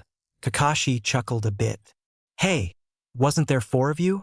Tazuna asked. Kakashi blinked. "Sasuke," both Ino and Kakashi said in unison. CHPT 12. The final battle. Ino walked down a long and narrow path. Kakashi had asked to meet with her. She didn't know why, but the gray-haired Jonin said it was important. So the blonde off-course had to go. She turned to the right and saw Kakashi leaning against a tree looking at his book with a perverted smile. Ino's sweat dropped. "I'd much rather you'd hide being a perv, rather than showing everyone," Kakashi-sensei, Ino said. "It'll probably have a bad effect on Naruto-kun," Ino added. Kakashi looked up from his book, giving the blonde his signature eye smile. "Ah, Ino, you're finally here," Kakashi said with a slight wave of the hand. Ino nodded. "I honestly thought you'd make me wait at least an hour," the Yamanaka said. She was thankful the man didn't. Kakashi's sweat dropped. "Do you actually think that lowly of me?" Kakashi asked, wanting an actual answer. "What did you ask to see me for, Kakashi-sensei?" Ino asked, ignoring the Jonin's questions as she would just hurt his feelings. Kakashi's head drooped before he brought it back up. Kakashi looked at Ino with a stern and firm look. Ino gulped a bit. "It's about your strength," Kakashi told the blonde. Ino blinked in confusion. "My strength?" Ino said as she tilted her head to the side questioningly. Kakashi sighed, seeing that she didn't get it. "I'm sorry to say this, but I've got to be honest here, Ino," Kakashi said, warning her of what he was about to say. "You're holding this team back." Kakashi paused, letting his words sink in. Ino looked surprised. She knew she was weak. She had gotten carried on the backs of her teammates throughout all the missions. But she never thought Kakashi, being the person he was, would just say it. "You don't take training seriously. You would much rather focus on your looks. You can't perform simple academy level or genin level ninjutsu. And your taijutsu is shameful," Kakashi added. Each time the man said something, her pride dropped. "You're a high-grade fangirl," Kakashi finished, as now Ino's pride was to the ground. In fact, it was non-existent. Kakashi looked at Ino. She had on a black shirt with a blue Yamanaka clan crest on the chest area, shinobi fishnets under leggings, and dark blue flip-flops with her makeup nicely done. "Tell me, Ino, do you want to be a ninja?" Kakashi asked, genuinely wanting an answer. Ino nodded slowly. "If you want to be a kunoichi, I want you to act like it. I want you to train like you mean it," Kakashi said as he started to walk off. "Besides, Naruto has been known to like strong, independent women with long hair," Kakashi said. "You have the hair part. Now become strong," Kakashi said before he disappeared. Ino stood quietly, with a blush on her face. She had no reason not to believe Kakashi. After all, the man was the student of Naruto's father. He should be around them. She touched her hair, before her eyes filled with determination. "I'm gonna become the strongest kunoichi there is," Ino yelled before she rushed off. Kakashi flipped a page in his book as he leaned against the tree on a branch. The Jonin smiled widely at his success. He had worried if Ino would listen or not, so he told her about Naruto's preference, which was true. 2 weeks later, we go to the forest far away from the house. Naruto sat in a tree meditating. The boy had went this far so he could train without any problems. Problems being his team seeing him. The Kyuubi was currently training Naruto. Naruto's eyes closed as he took a deep breath. The black-haired boy sat completely still. Slowly, orange chakra covered Naruto as he could feel his features changing. His teeth got sharper. His whisker marks grew as his face looked more animal-like. One tail swayed behind him. The Kyuubi stayed quiet as he watched Naruto carefully and closely. The fox looked for any sign that the boy was losing control. But to the Kyuubi's surprise, there was no sign. Naruto growled lowly as his nails grew and got sharper as a second tail slowly formed. The Kyuubi looked surprised, the first time he was training Naruto and he had made it to the two-tailed state. Naruto growls grew even more louder as Naruto could feel rage building up. "Come on, push!" the Kyuubi yelled, trying to encourage the boy further. Naruto grunted and growled. The third tail slowly grew, but ultimately it couldn't even grow to half a tail as Naruto let out a mighty roar. I can't do it!" Naruto yelled out. The chakra slowly went away as Naruto breathed heavily. "Damn! Is it usually that hard?" Naruto asked. The Uchiha had got tired in merely seconds. "Usually that hard? You went to the two-tails state without batting an eye," the Kyuubi said almost in disbelief. Naruto blinked. "Was that supposed to be hard or something?" Naruto asked. The Kyuubi shook his head. "With the amount of intelligence and power you have, it is to be expected that you can do that," the Kyuubi stated to the boy. "So I can use the two tails without any difficulty?" Naruto asked curiously. The Kyuubi nodded. "However, not the three tails, but it's not surprising. Some of my hosts haven't reached the three tails until High Jonin," the Kyuubi informed. Naruto's sweat dropped. That was a bit too long for him to wait. With Ino. Ino rushed Kakashi as she jumped up and spun around rather sloppy before she brung her leg back and kicked. Kakashi ducked slightly under it. Again, Kakashi ordered. Ino rushed once again, redoing the whole process. Sasuke watched Ino intently. He was actually proud of his teammate. Ino was actually growing at a steady pace. Sasuke wondered how strong his blonde teammate would actually be if she had been like this from the start. Obviously, she wouldn't be able to rival someone like Naruto, but if she had trained like this from the beginning, Sasuke had no doubt that she would definitely have been a challenge to him. Sasuke shook his head of the thoughts as he walked off into the house. Today was the day Tazuna was going to finish the bridge. Kakashi had some suspicions that both the missing Nin Wood were still alive. Sasuke thought about it. It did make sense. The missing Nin could have been an ally pretending to be an hunter Nin. Sasuke pushed those thoughts to the side. He had to go find Naruto so they could leave. Later, Naruto breathed heavily, laying down in the grass. Unfortunately for the boy, training with the Kyuubi was no easy task. Sure, the two-tailed state gave him a bit of an advantage, but it was still tiring after the cloak disappeared. Naruto heard footsteps as he lifted up his head to see his fellow Uchiha. "You seem tired. Have you been training this entire time?" Sasuke asked. Naruto nodded. "Is it time to go already?" Naruto asked. He had hoped he would have at least a little break before they went off to finish the bridge. Sasuke nodded as Naruto hopped up quickly. Oh well, he had a job to do. Sasuke's sweat dropped. The endurance and stamina his friend had was rather ridiculous. Sasuke sighed before they walked off. 10 minutes later. The group was all in the kitchen. Naruto did a singular hand sign as 3 clones poofed into existence.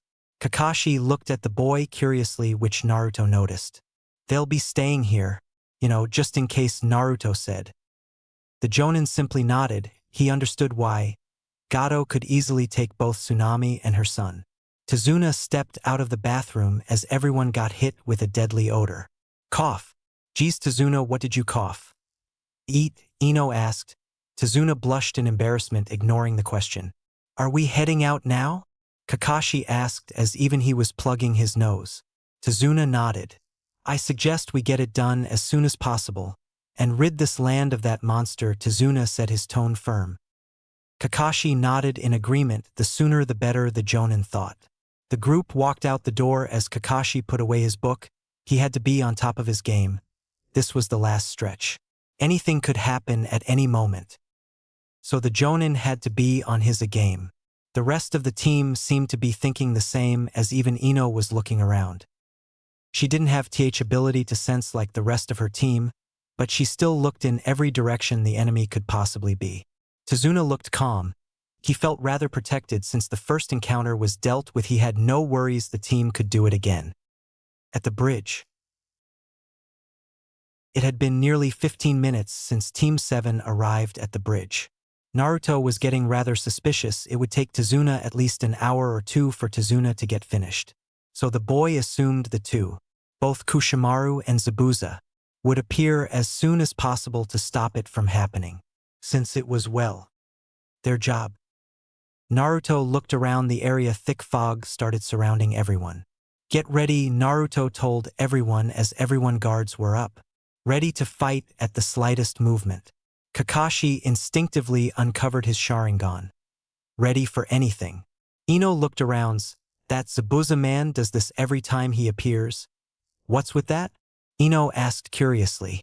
Kakashi nodded. It is a move known to the village of Kiri. A sudden sound of someone moving fastly through the air caught Kakashi's attention as he brought a kunai up to block it. Clash. Both the kunai Kakashi was holding and the Nuabara clashed.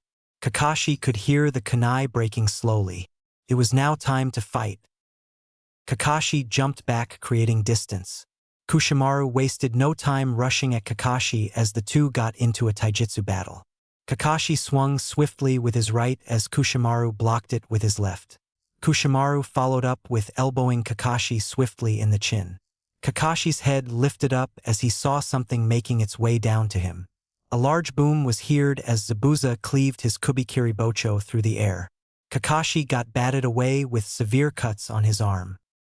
The cuts went deep, even more than deep, as Kakashi felt his bone had been cut through a little. Sasuke! Naruto yelled to the Uchiha.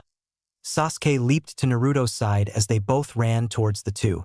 Kushimaru glanced at Sasuke and Naruto before turning away. For the sake of the swordsman's reputation, please do not get defeated by those children again, Kushimaru stated sternly. Zabuza clicked his tongue as he stood up confidently. The last battle was nothing but a fluke. They won last 5 minutes this time, Zabuza said as the man smiled maliciously behind his bandages. Naruto jumped up as he channeled lightning chakra through his hand. The boy came crashing down as he threw a devastating punch towards Zabuza. Zabuza jumped backwards, dodging. Naruto's fist hit the ground, sending tremors through the ground. Zabuza went through hand signs mid-air as he sensed somebody behind him. Katan. Eureka no Jutsu. Sasuke yelled as he blew intense heat towards the Nin. Zabuza flipped in the air, looking upside down. Suetun. Suiho no Jutsu. Zabuza said as he spit massive amounts of water towards the fire. Zabuza landed as he got out his sword instantly. Naruto flashed in a blur beside Zabuza as his foot cleaved through the air. Boom! A boom was heard as Naruto's foot hit the sword. Zabuza blocked it but got sent flying by the force. Zabuza slid on the ground as he blocked a punch from Sasuke. The Uchiha flipped up and brought his leg down. Zabuza caught the kick as he slammed Sasuke on the ground. Flash. Naruto flashed to Zabuza's side, punching him in the face. Naruto followed up with kicking Zabuza in the knee. The man let out a cry of pain as he felt something started to break. Naruto kicked the back of Zabuza's knee, making him fall to the ground. before Naruto put all his chakra into his feet and kicked the man in the face with absolute tremendous force. Zabuza went flying once again. A scream sounded out through the forest as Naruto and Sasuke snapped their heads to where Ino and Tazuna are. Naruto looked at Sasuke before Teacher Uchiha nodded, dashing off towards them. Naruto sighed. Is it too soon for the two tails? Naruto asked. He honestly wanted to get this over with quickly. The Kyuubi shook his head. If you wish to get it over with, I suggest you use it, the Kyuubi stated. Naruto nodded as he flashed off. With Kakashi. Kushimaru's left foot planted in the ground as he kicked Kakashi in the chest. The Jonin coughed from the force before he quickly regained his composure. The Jonin blocked a punch. He sent one of his own, hitting Kushimaru in the face. Kushimaru tried to leap back to create some distance, but Kakashi grabbed his arm. Kakashi struck the man twice in the chest. With his free hand, Kakashi went through hand signs. Katon Kakashi let out a grunt as Kushimaru stabbed him in the shoulder with his Nuabara. Kakashi let go and leaped back. He had forgot all about the weapon. Kushimaru rushed up. As he weaved his Nuabara horizontally to Kakashi, the Jonin leaned back slightly as he lifted up his leg with Kushimaru now in front of him. The Jonin sent a kick at Kushimaru. Kushimaru dodged as he stabbed at Kakashi again. Kakashi ducked as he tried to sweep Kushimaru's legs. The man jumped up as he sent S kick to Kakashi's skull. Kakashi suddenly flashed away, surprising Kushimaru. I would not have taken you as the fleeing type Kakashi of the Sharingan, Kushimaru stated. He got no response, however, as he sighed. The ground started rumbling. Kushimaru jumped away, not knowing what was about to happen, as a massive earth dragon roared out of the ground. Kushimaru leaped away as the earth dragon tried to hit him full force. Kushimaru ran through the trees, moving away before his eyes widened. Kakashi appeared in front of him, Sharingan flaring. Kushimaru closed his eyes and put his guard up. Those eyes were known for putting people in a genjutsu with just a glance. Kakashi dashed forward before jumping up and twisting as he kicked Kushimaru with full force. Kushimaru grunted from the pain as he got sent flying. He then heard a roar. Kushimaru's eyes snapped open. Damn it, the earth dragon. Kushimaru thought he had forgot about the thing. Kushimaru only saw a glimpse of the sky before the dragon swallowed him whole. Kakashi landed on the ground, breathing heavily before he gave a single hand sign. Explosions went off inside the earth dragon. It didn't seem like any explosion, however, as the explosions boomed massively. Steam came out of the earth dragon's mouth as it crashed into the ground to add more injury to Kushimaru. The earth dragon disappeared into rubble as Kakashi could hear faint chuckling. Kakashi narrowed his eyes as the chuckling grew to malicious laughter. Kakashi took out a kunai as he got ready for anything. With Sasuke. Sasuke rushed towards the sounds of the screams. They sounded like Ino. Sasuke picked up the pace as he could now see figures in the thick fog. God, this fog is annoying, Sasuke thought in annoyance. Sasuke squinted as he saw somebody holding Ino's arm. Ino sent a punch to the person who simply leaned to the side. I would rather end this swiftly, the person said as they flicked their wrist. A kunai came into the person's hand as they drove it towards Ino's skull. Clash. Sasuke appeared in the air with a kunai as he blocked the kunai the person had. The person leaped back, creating distance. Ino breathed heavily. I'm sorry, Ino apologized. The blonde kept being a burden. Sasuke shook his head. You did excellent, Ino. Just leave it to me, Sasuke said. Ino nodded as the Uchiha sat her beside Tazuna. We'll get this over with so you can finish, Sasuke assured the old man. Tazuna simply nodded. He had complete faith in the team's abilities. Sasuke turned to his right as his Sharingan flared. The Nin came with a punch to the right. Sasuke ducked and brought his head back up as he struck the Nin in the chest. The Nin seemed to not mind as they spun around and hit Sasuke with their elbow. Sasuke felt the sharp pain in his chest as leaped away. Sasuke heard something whizzing in the air before he felt something pierce his shoulder. Sasuke let out a grunt as something pierced his leg, then his hand. Sasuke looked to his hand as he saw a senbon pierced it deeply. Sasuke cursed. These are going to prove to be bothersome regularly. I could see them but not clearly, and the fog masks it completely.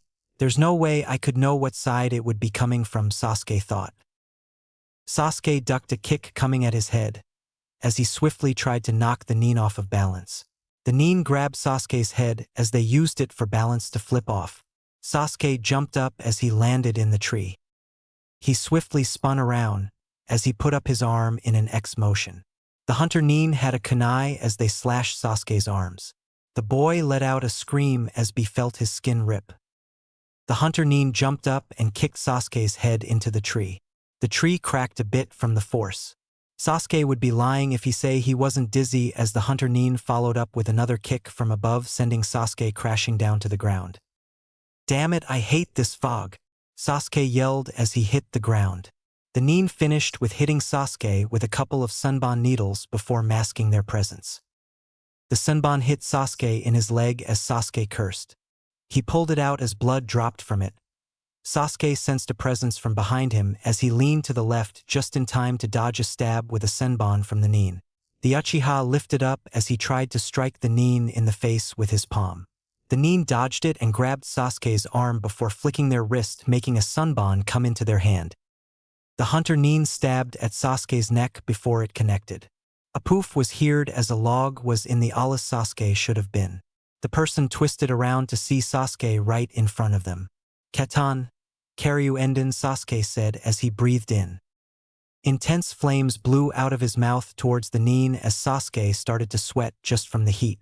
Sasuke landed on the ground as he waited for the fire and smoke to die down. Sasuke raised an eyebrow, seemed they had gotten away in time, but there was no way the nin had escaped without injury. The Uchiha was correct as the hunter sat behind a tree away from Sasuke. The nin had burn marks over their face and their mask had turned to ash, revealing the feminine face. "Damn it, Haku, pull yourself together.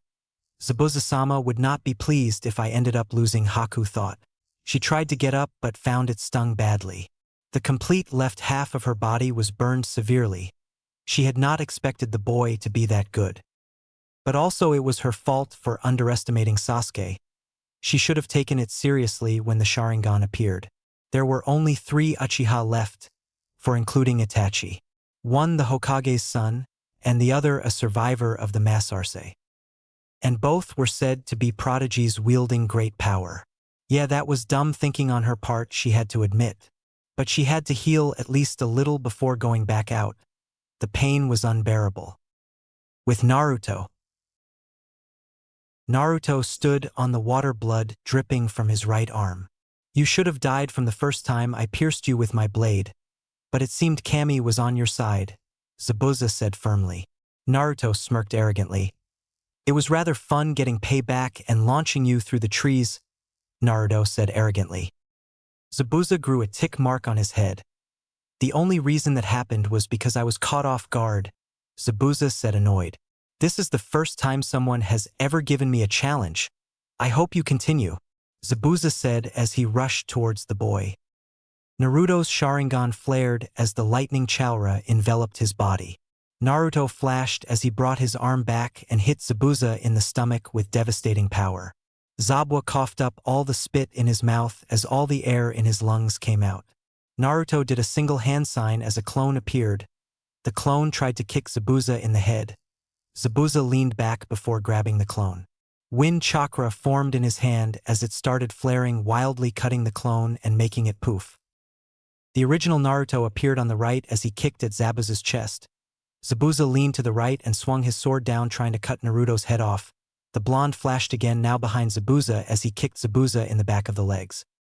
The swordsman lost his balance as he went to his knees. Naruto spun in the air as he delivered a devastating kick to Zabuza in the head, sending him flying. "Gah!"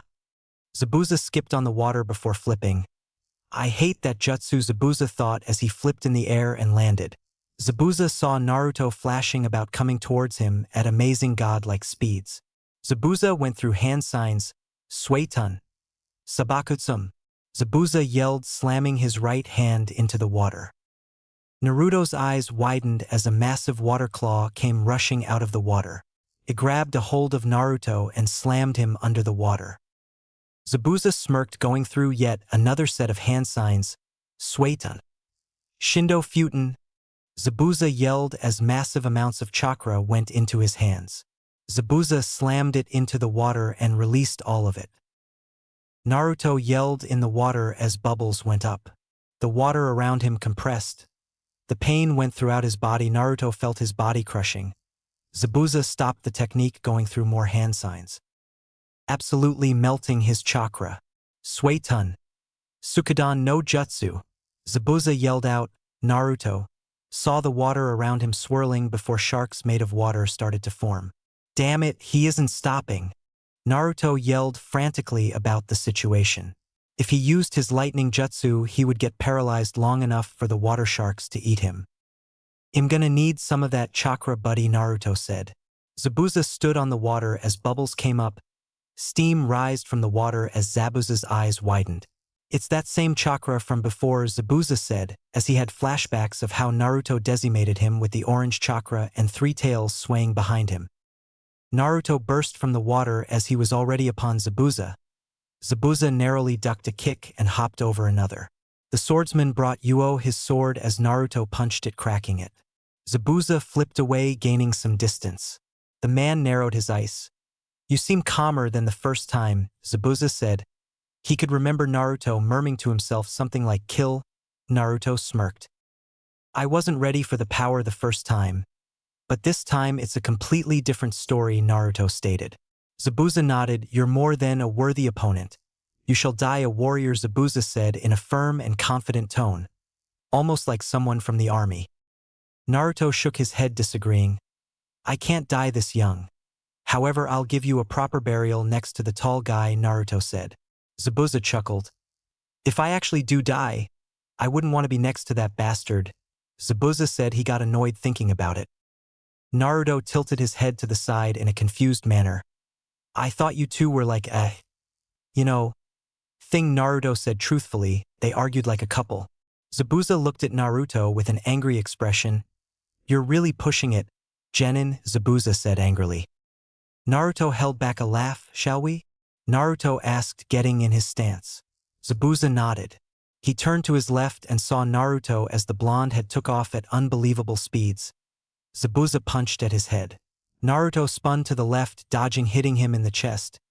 Zabuza held back a grunt as he jumped up and came crashing down, trying to cut Naruto's body in half. Naruto disappeared behind the man as he sent a kick to his head. Zabuza chuckled as he melted into water. Naruto's eyes widened as he felt a presence behind him. Sueton. Suijoki no Jutsu. Zabuza bellowed as he blew intense steam at Naruto. Naruto yelled out in pain as the fire like steam burned his face. Zabuza smirked as he twisted and cut Naruto's leg. Naruto yelled out once more. Zabuza followed up with crouching to the ground and kicking Naruto in the chin, sending him flying away. Naruto flipped in the air as tears leaked from his eyes. The jutsu burned like hell. I'll get you back for that, Naruto yelled as he flashed away. He appeared in front of Zabuza in blinding speed. He was below Zabuza. Zabuza looked down as he saw the three Tomo Sharingan stare deep into his eyes. Zabuza grabbed Naruto's head and kneed him in the face, then swung his sword up. There was a sickening cracking sound of the sword going through Naruto's body. Naruto dropped to the ground, his body cut in half. Then Zabuza's eyes widened. Genjutsu, Zabuza exclaimed frantically. Curse that Sharingan. Kai! Zabuza opened his eyes to see him being held up by Naruto, as Naruto went through hand signs. Futon. Rapusho! Naruto yelled. He thrusted his palm forward as a massive amount of wind came forth and struck Zabuza's body. Naruto didn't stop. He continued the jutsu as Zabuza felt his body jerk every time it hit. His skin was getting sliced open from the violent wind, and the Kyuubi's chakra helped him out more. Naruto stopped as he threw Zabuza far away. He went through hand signs. His aim had to be impeccable if he wanted to end this. Naruto squinted as he went through hand signs, seeing Zabuza falling. Naruto channeled the Kyuubi's chakra into his hand. He was going to release the deadliest jutsu in his arsenal taught to him by his dad, and multiply it by 1,000 with the Kyuubi's chakra. Naruto held out his hand. Raiten. Reikukausen no Jutsu. Naruto yelled demonically. Naruto's hand glowed as he held it out perfectly. An absolutely massive beam came out of Naruto's hand as it was as wide as a ship and as tall as a house as it sped towards Zabuza. Zabuza yelled out as the lightning beam enveloped his whole body. He went crashing to the ground, blood leaking from his mouth as he had holes throughout his body. Zabuza coughed up blood. Damn. It seems the kid is something more powerful than I expected, Zabuza said, coughing. Naruto walked up to where Zabuza was as he looked bad too. But not as bad, just exhausted with a few deep cuts around his body. Zabuza chuckled. Naruto raised an eyebrow. What's funny? Naruto asked. Zabuza chuckled more before sighing. I've been traveling lands, far and wide, battling opponents, winning and killing famed shinobi, just to get killed by a kid, Zabuza said. It was funny almost. Naruto frowned. I'm sorry it had to end this way, Naruto said. Zabuza shook his head. No, don't be. I died a warrior, Zabuza said. He coughed up blood. I'm beginning to find it hard to breathe, Zabuza said, wheezing. Naruto looked down at the man sadly. Tell me, what is your goal in life? Zabuza asked. Naruto smiled. He could at least tell him the man was going to die after all. I want to be the strongest shinobi to ever live, Naruto said confidently with happiness in his tone. Zabuza chuckled. That's a very hard goal, cough. But I believe you can do it, Zabuza said. I want to give you something, Zabuza said. Naruto raised an eyebrow curiously. The Kubi Kiribocho, take it with you. Cough. I believe you will reach your goal. Take my weapon as a gift. A sign that you are a true warrior, Zabuza said. Naruto's eyes softened. He picked up the sword, which was rather heavy. Heh. Just promise me you'll put it to good use, Zabuza said. Naruto nodded as tears flowed down his eyes. I promise, Naruto said. Zabuza grew quiet as Naruto heard the man stop breathing and saw the light from his eyes give out. Naruto felt something in his heart. The boy closed the swordsman's eyes. You died a warrior, Naruto said, smiling. With Kakashi. Kushimaru burst from the rocks, blood on the right side of his body. You're proving to be quite annoying, Kakashi, Kushimaru said angrily. Kakashi didn't say a word. The Jonin was too focused. Kushimaru sighed, glancing at his surroundings as rain was dropping all around them. Kushimaru smirked. It seems Kami is on my side, Kushimaru said as he then went through speedy hand signs. Kakashi readied himself. Suetun. Swishuha, Kushimaru yelled. The rain started forming into a mini tidal wave before splashing onto the ground, with the water being 8 inches high, giving Kushimaru an advantage because of him being a Kirinin. Kakashi realized the water wasn't going away. Kushimaru threw 5 kunai and did a jutsu to multiply it with water kunai. Kakashi deflected and dodged kunai with 2, getting past and cutting him deeply within his arm and leg. Kakashi groaned in pain. He looked towards Kushimaru, who eyed him closely. I'm low on chakra, and I won't be able to go on much further, Kakashi thought. He was putting too much strain on his body. His boy was trying to give out, but he wouldn't let it. Kakashi rushed at Kushimaru. He jumped up and noticed the man wasn't moving. He heard something buzzing as a large explosion went off. Kakashi got blew back from the force and blood burst from his mouth going everywhere. Kakashi crashed into the tree coughing. He couldn't move. The bastard had replaced himself with an explosion clone while Kakashi was distracted with deflecting and dodging the kunai. The Jonin breathed heavily as he heard a thud. Kushimaru hopped from the trees next to Kakashi. I've got to say, Kakashi, you have been a worthy opponent, Kushimaru said. The man grabbed his new Abara. So I'll be nice and give you a quick death, Kushimaru stated firmly. Kakashi's eyes widened. His life flashed before his eyes. Obito, Rin, Minato, his last thought was his students. It was all coming to an end. Obito suddenly appeared in his thoughts. You would rather let yourself get killed. What about Minato? If I knew you would be this weak, I would have stayed alive to protect you, Obito said. Kakashi's eyes widened. That's not much of a pep talk, Kakashi said, looking at Minato. Not much of a pep talk? I got one for you. Get the hell up, Obito yelled. Kakashi then got a burst of energy as he flashed out of the way. Kushimaru's Nuabara hit the tree as he turned to see Kakashi on a tree. Birds chirped as lightning chakra enveloped Kakashi's hand. Kakashi channeled chakra into his feet and pounced off the tree like a tiger. Kushimaru's eyes widened as Kakashi flew towards him at amazing speeds. There was the sound of flesh ripping as blood gushed from his mouth. Kakashi stood there with his hand piercing through Kushimaru's heart. He had a smile on his face. At least, I die. Warrior, Kushimaru said as the life from his eyes went away and he fell to the ground. Rain poured onto the ground as Kakashi dropped to his knees. The Jonin breathed heavily. I won, Kakashi said. His eyes started to blur as the Jonin fell to the ground and passed out from the exhaustion. With Sasuke. Sasuke looked around. His body was full of sunbon needles, and he was in this barrier of ice. Haku stood in all of the ice mirrors. I am sorry for doing this, Uchiha, Haku said. The ice mirror disappeared as Haku stood in front of Sasuke. Sasuke looked up at her, blood all around his body. Sasuke breathed heavily. The boy wasn't that arrogant but was still a prideful Uchiha. To get defeated like this was unacceptable.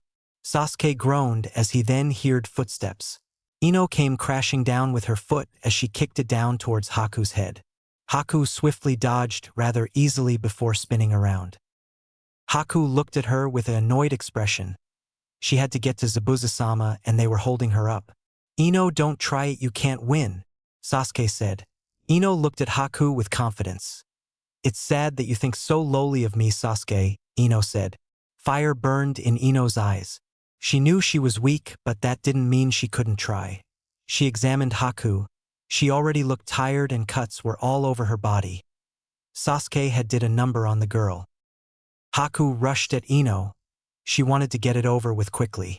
Ino dodged and rolled into the forest, getting away from Haku. Haku clicked her tongue in annoyance. She ran to where Ino was. Her eyes glanced to the right and saw an explosion tag. A large boom went off, sending Haku flying. She crashed onto the ground. Two kunai sped towards Haku while she was on the ground, impaling her leg and arm. Haku grunted. Getting up, she saw Ino run across the path and into the other side of the forest. Haku flipped up, glaring at Sasuke. She didn't have as much energy because of that boy, and now this girl was trying to play smart. Haku went through hand signs at the area she could sense ink behind the tree. Suetun. Suiho no jutsu, Haku yelled. She spit out a giant ball of scorching hot water at the tree. The tree flew out o' the ground, showing Ino. Haku spit 3 more at Ino. Dodged to the right, then to the left before flipping out of the way. Her eyes widened when she saw Haku upon her. Haku grabbed onto Ino's face with the grip of iron before slamming her into the ground. Haku leaped up, flipping as she threw senbon. It hit Ino in the arm, causing her to grunt in pain. Haku landed on the ground when she sensed something to her left. However, it was too late as a earth clone of Ino bursted out of the trees and cocked back her fist. A sickening crack was heard as the cone punched her in the head with as much force it could put out. Haku fell to the ground as the original Ino stood up. She threw a kunai at Haku. Haku didn't move, however. Ino's eyes widened in horror as the kunai plunged deep into Haku's skull, as you could hear it pierce the brain. Ino rushed over to the fellow kunoichi. Hey, Ino said as she shook the girl. Ino took out the kunai from her head. She saw the light go out from her eyes. The light flickered before it went out. Ino stared down as she felt sick to her stomach. Did she just kill her? Sasuke looked at Ino, surprised she had defeated Haku. Ino heard footsteps behind her. Naruto stood there holding Kakashi as it looked like he was struggling. He sat Kakashi down by a tree. You guys' fight looks like it went well, Naruto said with a smile. Ino nodded slowly. Her eyes had a second of sadness before going back to normal, which Sasuke noticed. The team heard a bunch of footsteps like an army. Naruto sighed as he got up. He was tired, but he could go for another round. An army of bandits stood a few feet away. In the front stood a very short man. He looked at the group. It seems you defeated those 3-inch Gato, said, looking at Haku. Naruto narrowed his eyes. Originally, I was going to come and kill Zabuza and Kushimaru after the fight, Gato said, pacing around. When they were weak after their battles, I would strike. But it seems that'll happen to you four instead, Gato stated before he smiled maliciously. How unfortunate, Gato said. He snapped his fingers and the army ran towards them with swords. Kunai, any weapon you can name. Naruto's lightning jutsu sprung to life and Ino stood up. Naruto flashed away and Ino ran towards them. Another pair of army footsteps came from behind. The villagers of the Wave Village charged through holding weapons. Give them everything we've got, Tazuna said, standing at the front. There was a large roar as everybody rushed to the other army. Ino ducked under a slash and kicked a bandit away. She dropped to the ground, narrowly dodging a slash from a kunai to the head. Ino swept the man's foot and he fell to the ground. Naruto flashed around everywhere with his new Kubikiri Bocho. He slashed through enemies with ease as Gato saw his forces getting ran through.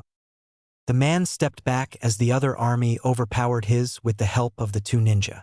Gato turned around to see Naruto. It was a clone, however. The boy picked up Gato. You've been quite the nuisance, Naruto said, smiling. Gato grew scared. The smile on the boy was off. It was too happy for his liking. 10 minutes later. Gato sat tied up to a tree. Please don't hurt me, Gato pleaded. Tsunami stepped up, looking at the man with a knife in her hand. Gato let out a terrified scream. Please. What do you want? Money? I have plenty, Gato yelled. Naruto stepped up, grabbing Tsunami's shoulder. Think about the Tsunami. You could rebuild the village with all the money he has and then some, Naruto told her. Tsunami seemed to be thinking before she smiled. A week later. Gato stood undressed in a cell. He had given the village all the money he had so he could be free. But they still imprisoned him after giving them his whole ship full of money. The village had also named the bridge the Great Naruto Village. The team said their goodbyes and walked away. That was some first mission, Naruto said. He was wrapped in a bit of bandages around his arm and both his legs. Everyone seemed to be hurt except Ino. Ino smiled widely. She had actually helped the team out and wasn't a burden. Kakashi looked at the kunoichi proudly. I'll be telling everyone about how I beat those bandits, Ino said. Her eyes showed a bit of sadness before they went back to normal, which Kakashi noticed this time. We're finally going home, Naruto said happily. CHPT 12. Reunited. Week later. Naruto sat in his hospital room with a sigh. The whole Team 7 had to be in the hospital because of their injuries from the recent Land of Waves mission. The worst of the bunch being Kakashi, followed behind by Sasuke. The injuries the two had were something else entirely. When his mother Mikoto saw the injuries they all had, she was furious. Naruto chuckled at the memory. Footsteps sounded off in the hallway as Naruto looked up to see Ino passing his room. He had a look of confusion when she had a sad expression on her face with her hands together. Naruto stood up as he walked out and saw her go into her room, which was 2 doors down. Should I go and ask her what's wrong? Or do I leave it alone? I'm not really good with girls' emotions, QB, Naruto stated. The QB chuckled. Unfortunately, I get to see that every day. But based off of what I've seen from my other hosts, you should go talk to her, the QB stated. Naruto nodded. But what should I say? Naruto asked. He didn't want to embarrass himself. Sorry, kid. I can't tell you that. You have to talk to her yourself. It would be troublesome to tell you lines while I'm sleepy, the QB stated with a loud yawn. Naruto clicked his tongue. Lazy bastard, Naruto said angrily. The QB ignored it as Naruto slowly heard snoring. And then the furball goes right to sleep. Great, Naruto said. He stepped in front of Ino's door before taking a deep breath. Knock knock. Come in, Ino said. Naruto opened the door before stepping in. Hey Ino, Naruto greeted, walking towards her. Ino smiled, looking at Naruto. Naruto found the smile a little bit off. He couldn't explain it. The Uchiha sat down beside her on her bed. I saw you in the hallway, he paused. You looked kind of sad. Is everything okay? Naruto asked, concerned. Ino smiled. That's sweet that you worry about me, Naruto-kun. But I'm fine. she said, her smile widening a bit. Naruto frowned. Ino, you know you can tell me anything. If there's ever something bothering you, don't hesitate to tell me, Naruto said, looking her in her eyes. Ino's frown dropped. Seems I can't dodge it forever, Ino said with a sigh. Do you remember the hunter Nin that I fought? Ino asked, looking at the boy. Naruto nodded. When I was fighting her, I had threw the kunai at her. But she didn't move. And she stopped at those words with a sad expression. She died from your kunai? Naruto asked. Ino nodded slowly, looking down. Naruto grabbed her chin, lifting her face up to his. She blushed. I'm sorry you had to go through that, Ino. If you want, I can stay here with you for the day, Naruto offered. Ino smiled. It seemed genuine. You're so caring, Naruto. That's one of the reasons Eve fallen in love with you, Ino said, looking at him. Naruto looked confused. She chuckled. You've always been like that, though. Here, I'll think you'll understand this, Ino said, before she leaned into Naruto's face. Naruto's eyes widened as the blonde kissed him on the lips. To her surprise, he returned it. And for the rest of the day, they sat in comfortable silence as Naruto comforted her. 3 months later. Months have passed since the mission from the Land of Waves. Naruto and his team were the best genin team currently, having the most missions done within a month.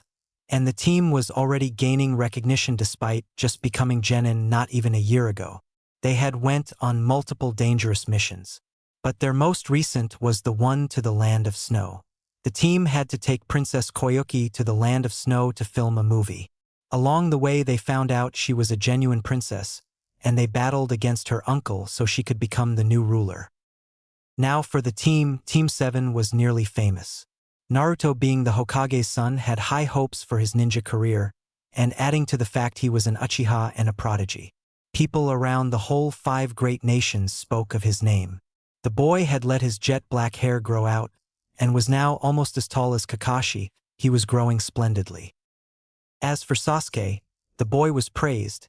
Being one of the only survivors of the Uchiha clan and also being a prodigy, the boy also had high hopes. And he grew tall, being about 5 inches shorter than Naruto. And as for the most impressive member of the team, Ino Yamanaka, the girl seemed to have a whole new personality. She took training seriously and never worried about makeup. She used her natural beauty. She didn't have the high ponytail anymore. The blonde let it flow down, as it stretched down to her lower back. She wore a sports bra, shorts almost like a basketball player, and sneakers. She also had a very ripped body. She now had muscles. Not applicable if I were to say who she looked like. It would be the girl from Fire Force. I think her name was Maki. But with blonde hair, not in a high ponytail. In Team 7's training ground, multiple clashes of kunai, booms of explosions, and thuds of taijutsu sounded out. With Ino, the blonde kunoichi ducked under a punch from Kakashi before she dropped to the ground. She put her hands on the ground for balance, before she kicked Kakashi in the chest with tremendous force, sending him skidding back. Umph! Kakashi grunted in pain. Most of the power went into his jonin flak jacket, but it still hurted like hell. Ino pushed off the ground with her hands, sending her into the sky. She flipped, throwing multiple kunai at Kakashi. The jonin hurriedly got kunai out of his pouch before he threw them at the oncoming kunai. Ino landed on the ground as Kakashi went through hand signs. Katan. Eureka no jutsu. Kakashi yelled. Ino went through hand signs as well. Doton. Iwane Wuru, Ino muttered. She slammed her 2 hands on the ground before a wall made of earth protected her. The fireballs hit the wall. Ino breathed in and out as she focused on her jutsu. She added more chakra so it does not get overpowered. The jutsu finally ended as Ino stood up sweating. She flopped to the ground, breathing out a deep sigh of relief. Kakashi made his way over with a smile. Your improvement is great, Ino. I believe you can become a chunin easily through the exams, Kakashi stated. Ino smiled widely as she got up. All thanks to you, Kakashi-sensei, Ino said proudly. They had been training all day for the upcoming chunin exams. It was 3 weeks away and was being held in Iwagakure. Being held Iwagakure, it was a problem for all Konoha shinobi, especially Naruto, seeing as he was the son of Yandame Hokage, the one that destroyed their forces in the war. Minato nor Naruto was really loved. But even though the Tsuchikage had said they were welcome to join, but also said that he would not be held accountable if his people did anything reckless, which Minato agreed to, but said that there would be no problem then if his shinobi protected themselves if his people did try something, which the Tsuchikage agreed to. The blonde Namikaze wasn't afraid to go to war, unlike the Sandaime Hokage who avoided it. He would not hesitate to marching up there with all his forces should something happen to Naruto. But he had also instructed Kakashi to train them until the last week where they would rest. With Naruto, the boy leaned back from a punch from Sasuke as he sent one of his on. Connected as Sasuke grunted. Naruto stepped back as he brought his right leg up to the left and swung it down towards the Uchiha's head. Sasuke leaned back dodging it, but to his surprise the kick landed on the ground and Naruto spun around like he had anticipated him dodging. He spun before jumping up while spinning sideways. The Uchiha then delivered a destructive kick to Sasuke's head, sending him flying into a tree. Naruto was surprised when a log hit the tree instead of Sasuke. He spun around, but it was too late as Sasuke delivered a haymaker to his face, sending him staggering back. Before he jumped up and kicked Naruto in the face, while simultaneously using Naruto's face to push him in the air as he sent multiple kunai at him. Naruto got out his Kubikiri Bocho as he swung it with one hand. It cut through the kunai as if they were paper before he rushed to Sasuke. A bell rung on both their hips as Naruto stopped in his tracks.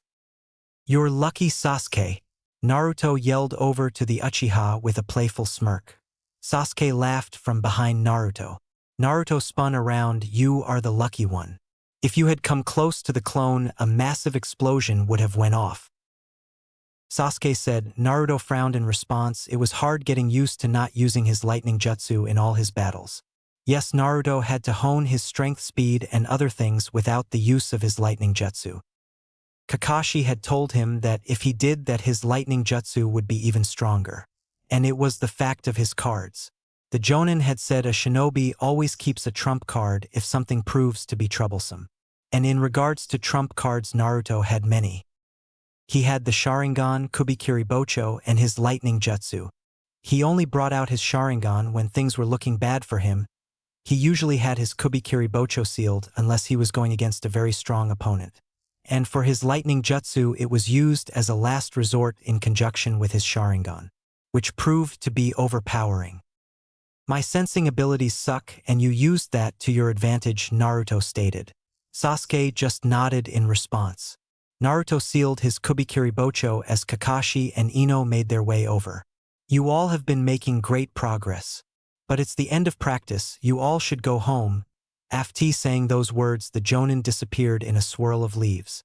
Naruto also disappeared in a flash of red lightning. Sasuke clicked his tongue, walking away from the training ground. The Uchiha had to walk home since he didn't know the move both Naruto and Kakashi were using. Kumoga Cure. The Raikage sat behind his desk with a firm look. Mabui stood in front of him holding files. She got one out before handing it to him. "This is the strongest team in Kumo Raikage-sama. It also includes Yujito-sama," Mabui stated. The Raikage nodded with a slight smile. "That should be expecting from a kunoichi like Yujito." The Raikage yelled with a laugh. "Send her and her team to the Chunin exams in IWA. She is a genin still, right?" Raikage asked. Mabui nodded, confirming. The Raikage grew a wide grin. "Inform them. They will be representing Kumo," the Raikage stated. "Yes, Raikage-sama," Mabui said, bowing before she stepped out of the room. The Raikage developed a firm look. "Where the hell is B?" the Raikage asked. An Umbu appeared in front of him. "He should be arriving in less than an hour, sir," the Umbu stated. The Raikage nodded. "I'd like if he accompanied me to the Chunin exams finals," said. The Umbu simply nodded before disappearing. 2 weeks later. Naruto sat on his couch yawning. "You should be getting dressed, Naruto. You're about to leave in a few hours," Makoto said as she swept the kitchen. Naruto nodded with a smile. "I couldn't sleep all night. I was so excited," Naruto said excitedly. There's supposed to be other strong genin at the Chunin exams, right, Mom? Naruto asked. Makoto nodded. I remember when I went through the Chunin exams. I got defeated by this other kid, Makoto said looking back. You got defeat? Naruto yelled in disbelief. Makoto chuckled. I'm strong, Naruto, but not that strong. There's plenty of people who I probably wouldn't land a hit on in the shinobi world, Makoto stated. Naruto nodded. I hope I get as strong as that. Go against an army by myself and win without a scratch, Naruto said, smiling widely. Makoto chuckled. All it takes is hard work. I'm sure you'll be Hokage level in your prime, Makoto said proudly. Makoto glanced at the time. You better get going, your team should be waiting for you by now, Makoto told him. Naruto nodded with a smile. I couldn't sleep all night, I was so excited, Naruto said excitedly. There's supposed to be other strong genin at the Chunin exams, right, Mom? Naruto asked. Makoto nodded. I remember when I went through the Chunin exams. I got defeated by this other kid, Makoto said looking back. You got defeat? Naruto yelled in disbelief. Makoto chuckled. I'm strong, Naruto, but not that strong. There's plenty of people who I probably wouldn't land a hit on in the shinobi world, Makoto stated. Naruto nodded. I hope I get as strong as that. Go against an army by myself and win without a scratch, Naruto said, smiling widely. Makoto chuckled. All it takes is hard work. I'm sure you'll be Hokage level in your prime, Makoto said proudly. Makoto glanced at the time. You better get going, your team should be waiting for you by now, Makoto told him. Naruto smiled widely. You'll be there to watch me win at the finals, right, Mom? Naruto asked hopefully. Makoto smiled warmly. I wouldn't miss it for the world, Makoto assured her son. Naruto smiled before he opened the door and left. Training Ground 7. Naruto ran full speed from down the street, dust behind him as he had a huge smile on his face. Naruto bent down slightly before leaping into the air as he flipped. Sasuke leaned against a tree as he sensed something falling down from the sky. A large boom was heard as dust covered the training ground. Sasuke waved his hand over his face, coughing from the dust. Naruto, what the hell are you doing? Sasuke yelled as through the dust. The dust settled as Naruto stood in view with a smile. Practicing for my entrance to the finals. It's going to be epic, Sasuke, Naruto said with a grin. Sasuke simply shook his head. I want to make everyone stare in awe at seeing me, Naruto said happily. Seeing as we're going to IWA for our Chunin exams. The place Konoha destroyed in a war, you'll most likely be met with boos instead of cheers, Ino stated from behind. Naruto smiled looking at Ino. Especially since you're the fourth Hokage's son. They don't really. Let's say enjoy him breathing, Kakashi stated. Naruto waved his hand. With a little effort anyone could love me, Naruto said proudly. Kakashi chuckled at the boy.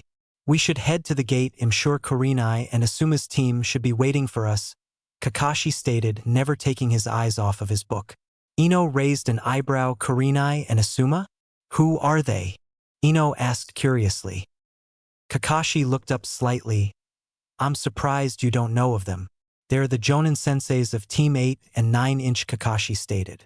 Naruto got a glint in his eyes. Aren't those the teams our friends are on? Naruto asked, barely containing his excitement. Kakashi slightly nodded, readying himself for the explosion of Naruto's happines. A loud yell of happiness sounded out as Kakashi stood there blinking, his ears hurting.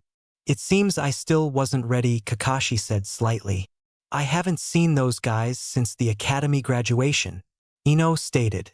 Kakashi looked at Sasuke. Ino and Naruto seemed to be happy about meeting their academy friends.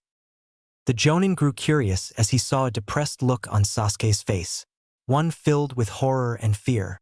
I wonder what that's about, Kakashi thought unknowingly. 10 minutes later at the gate. Kakashi's sweat dropped.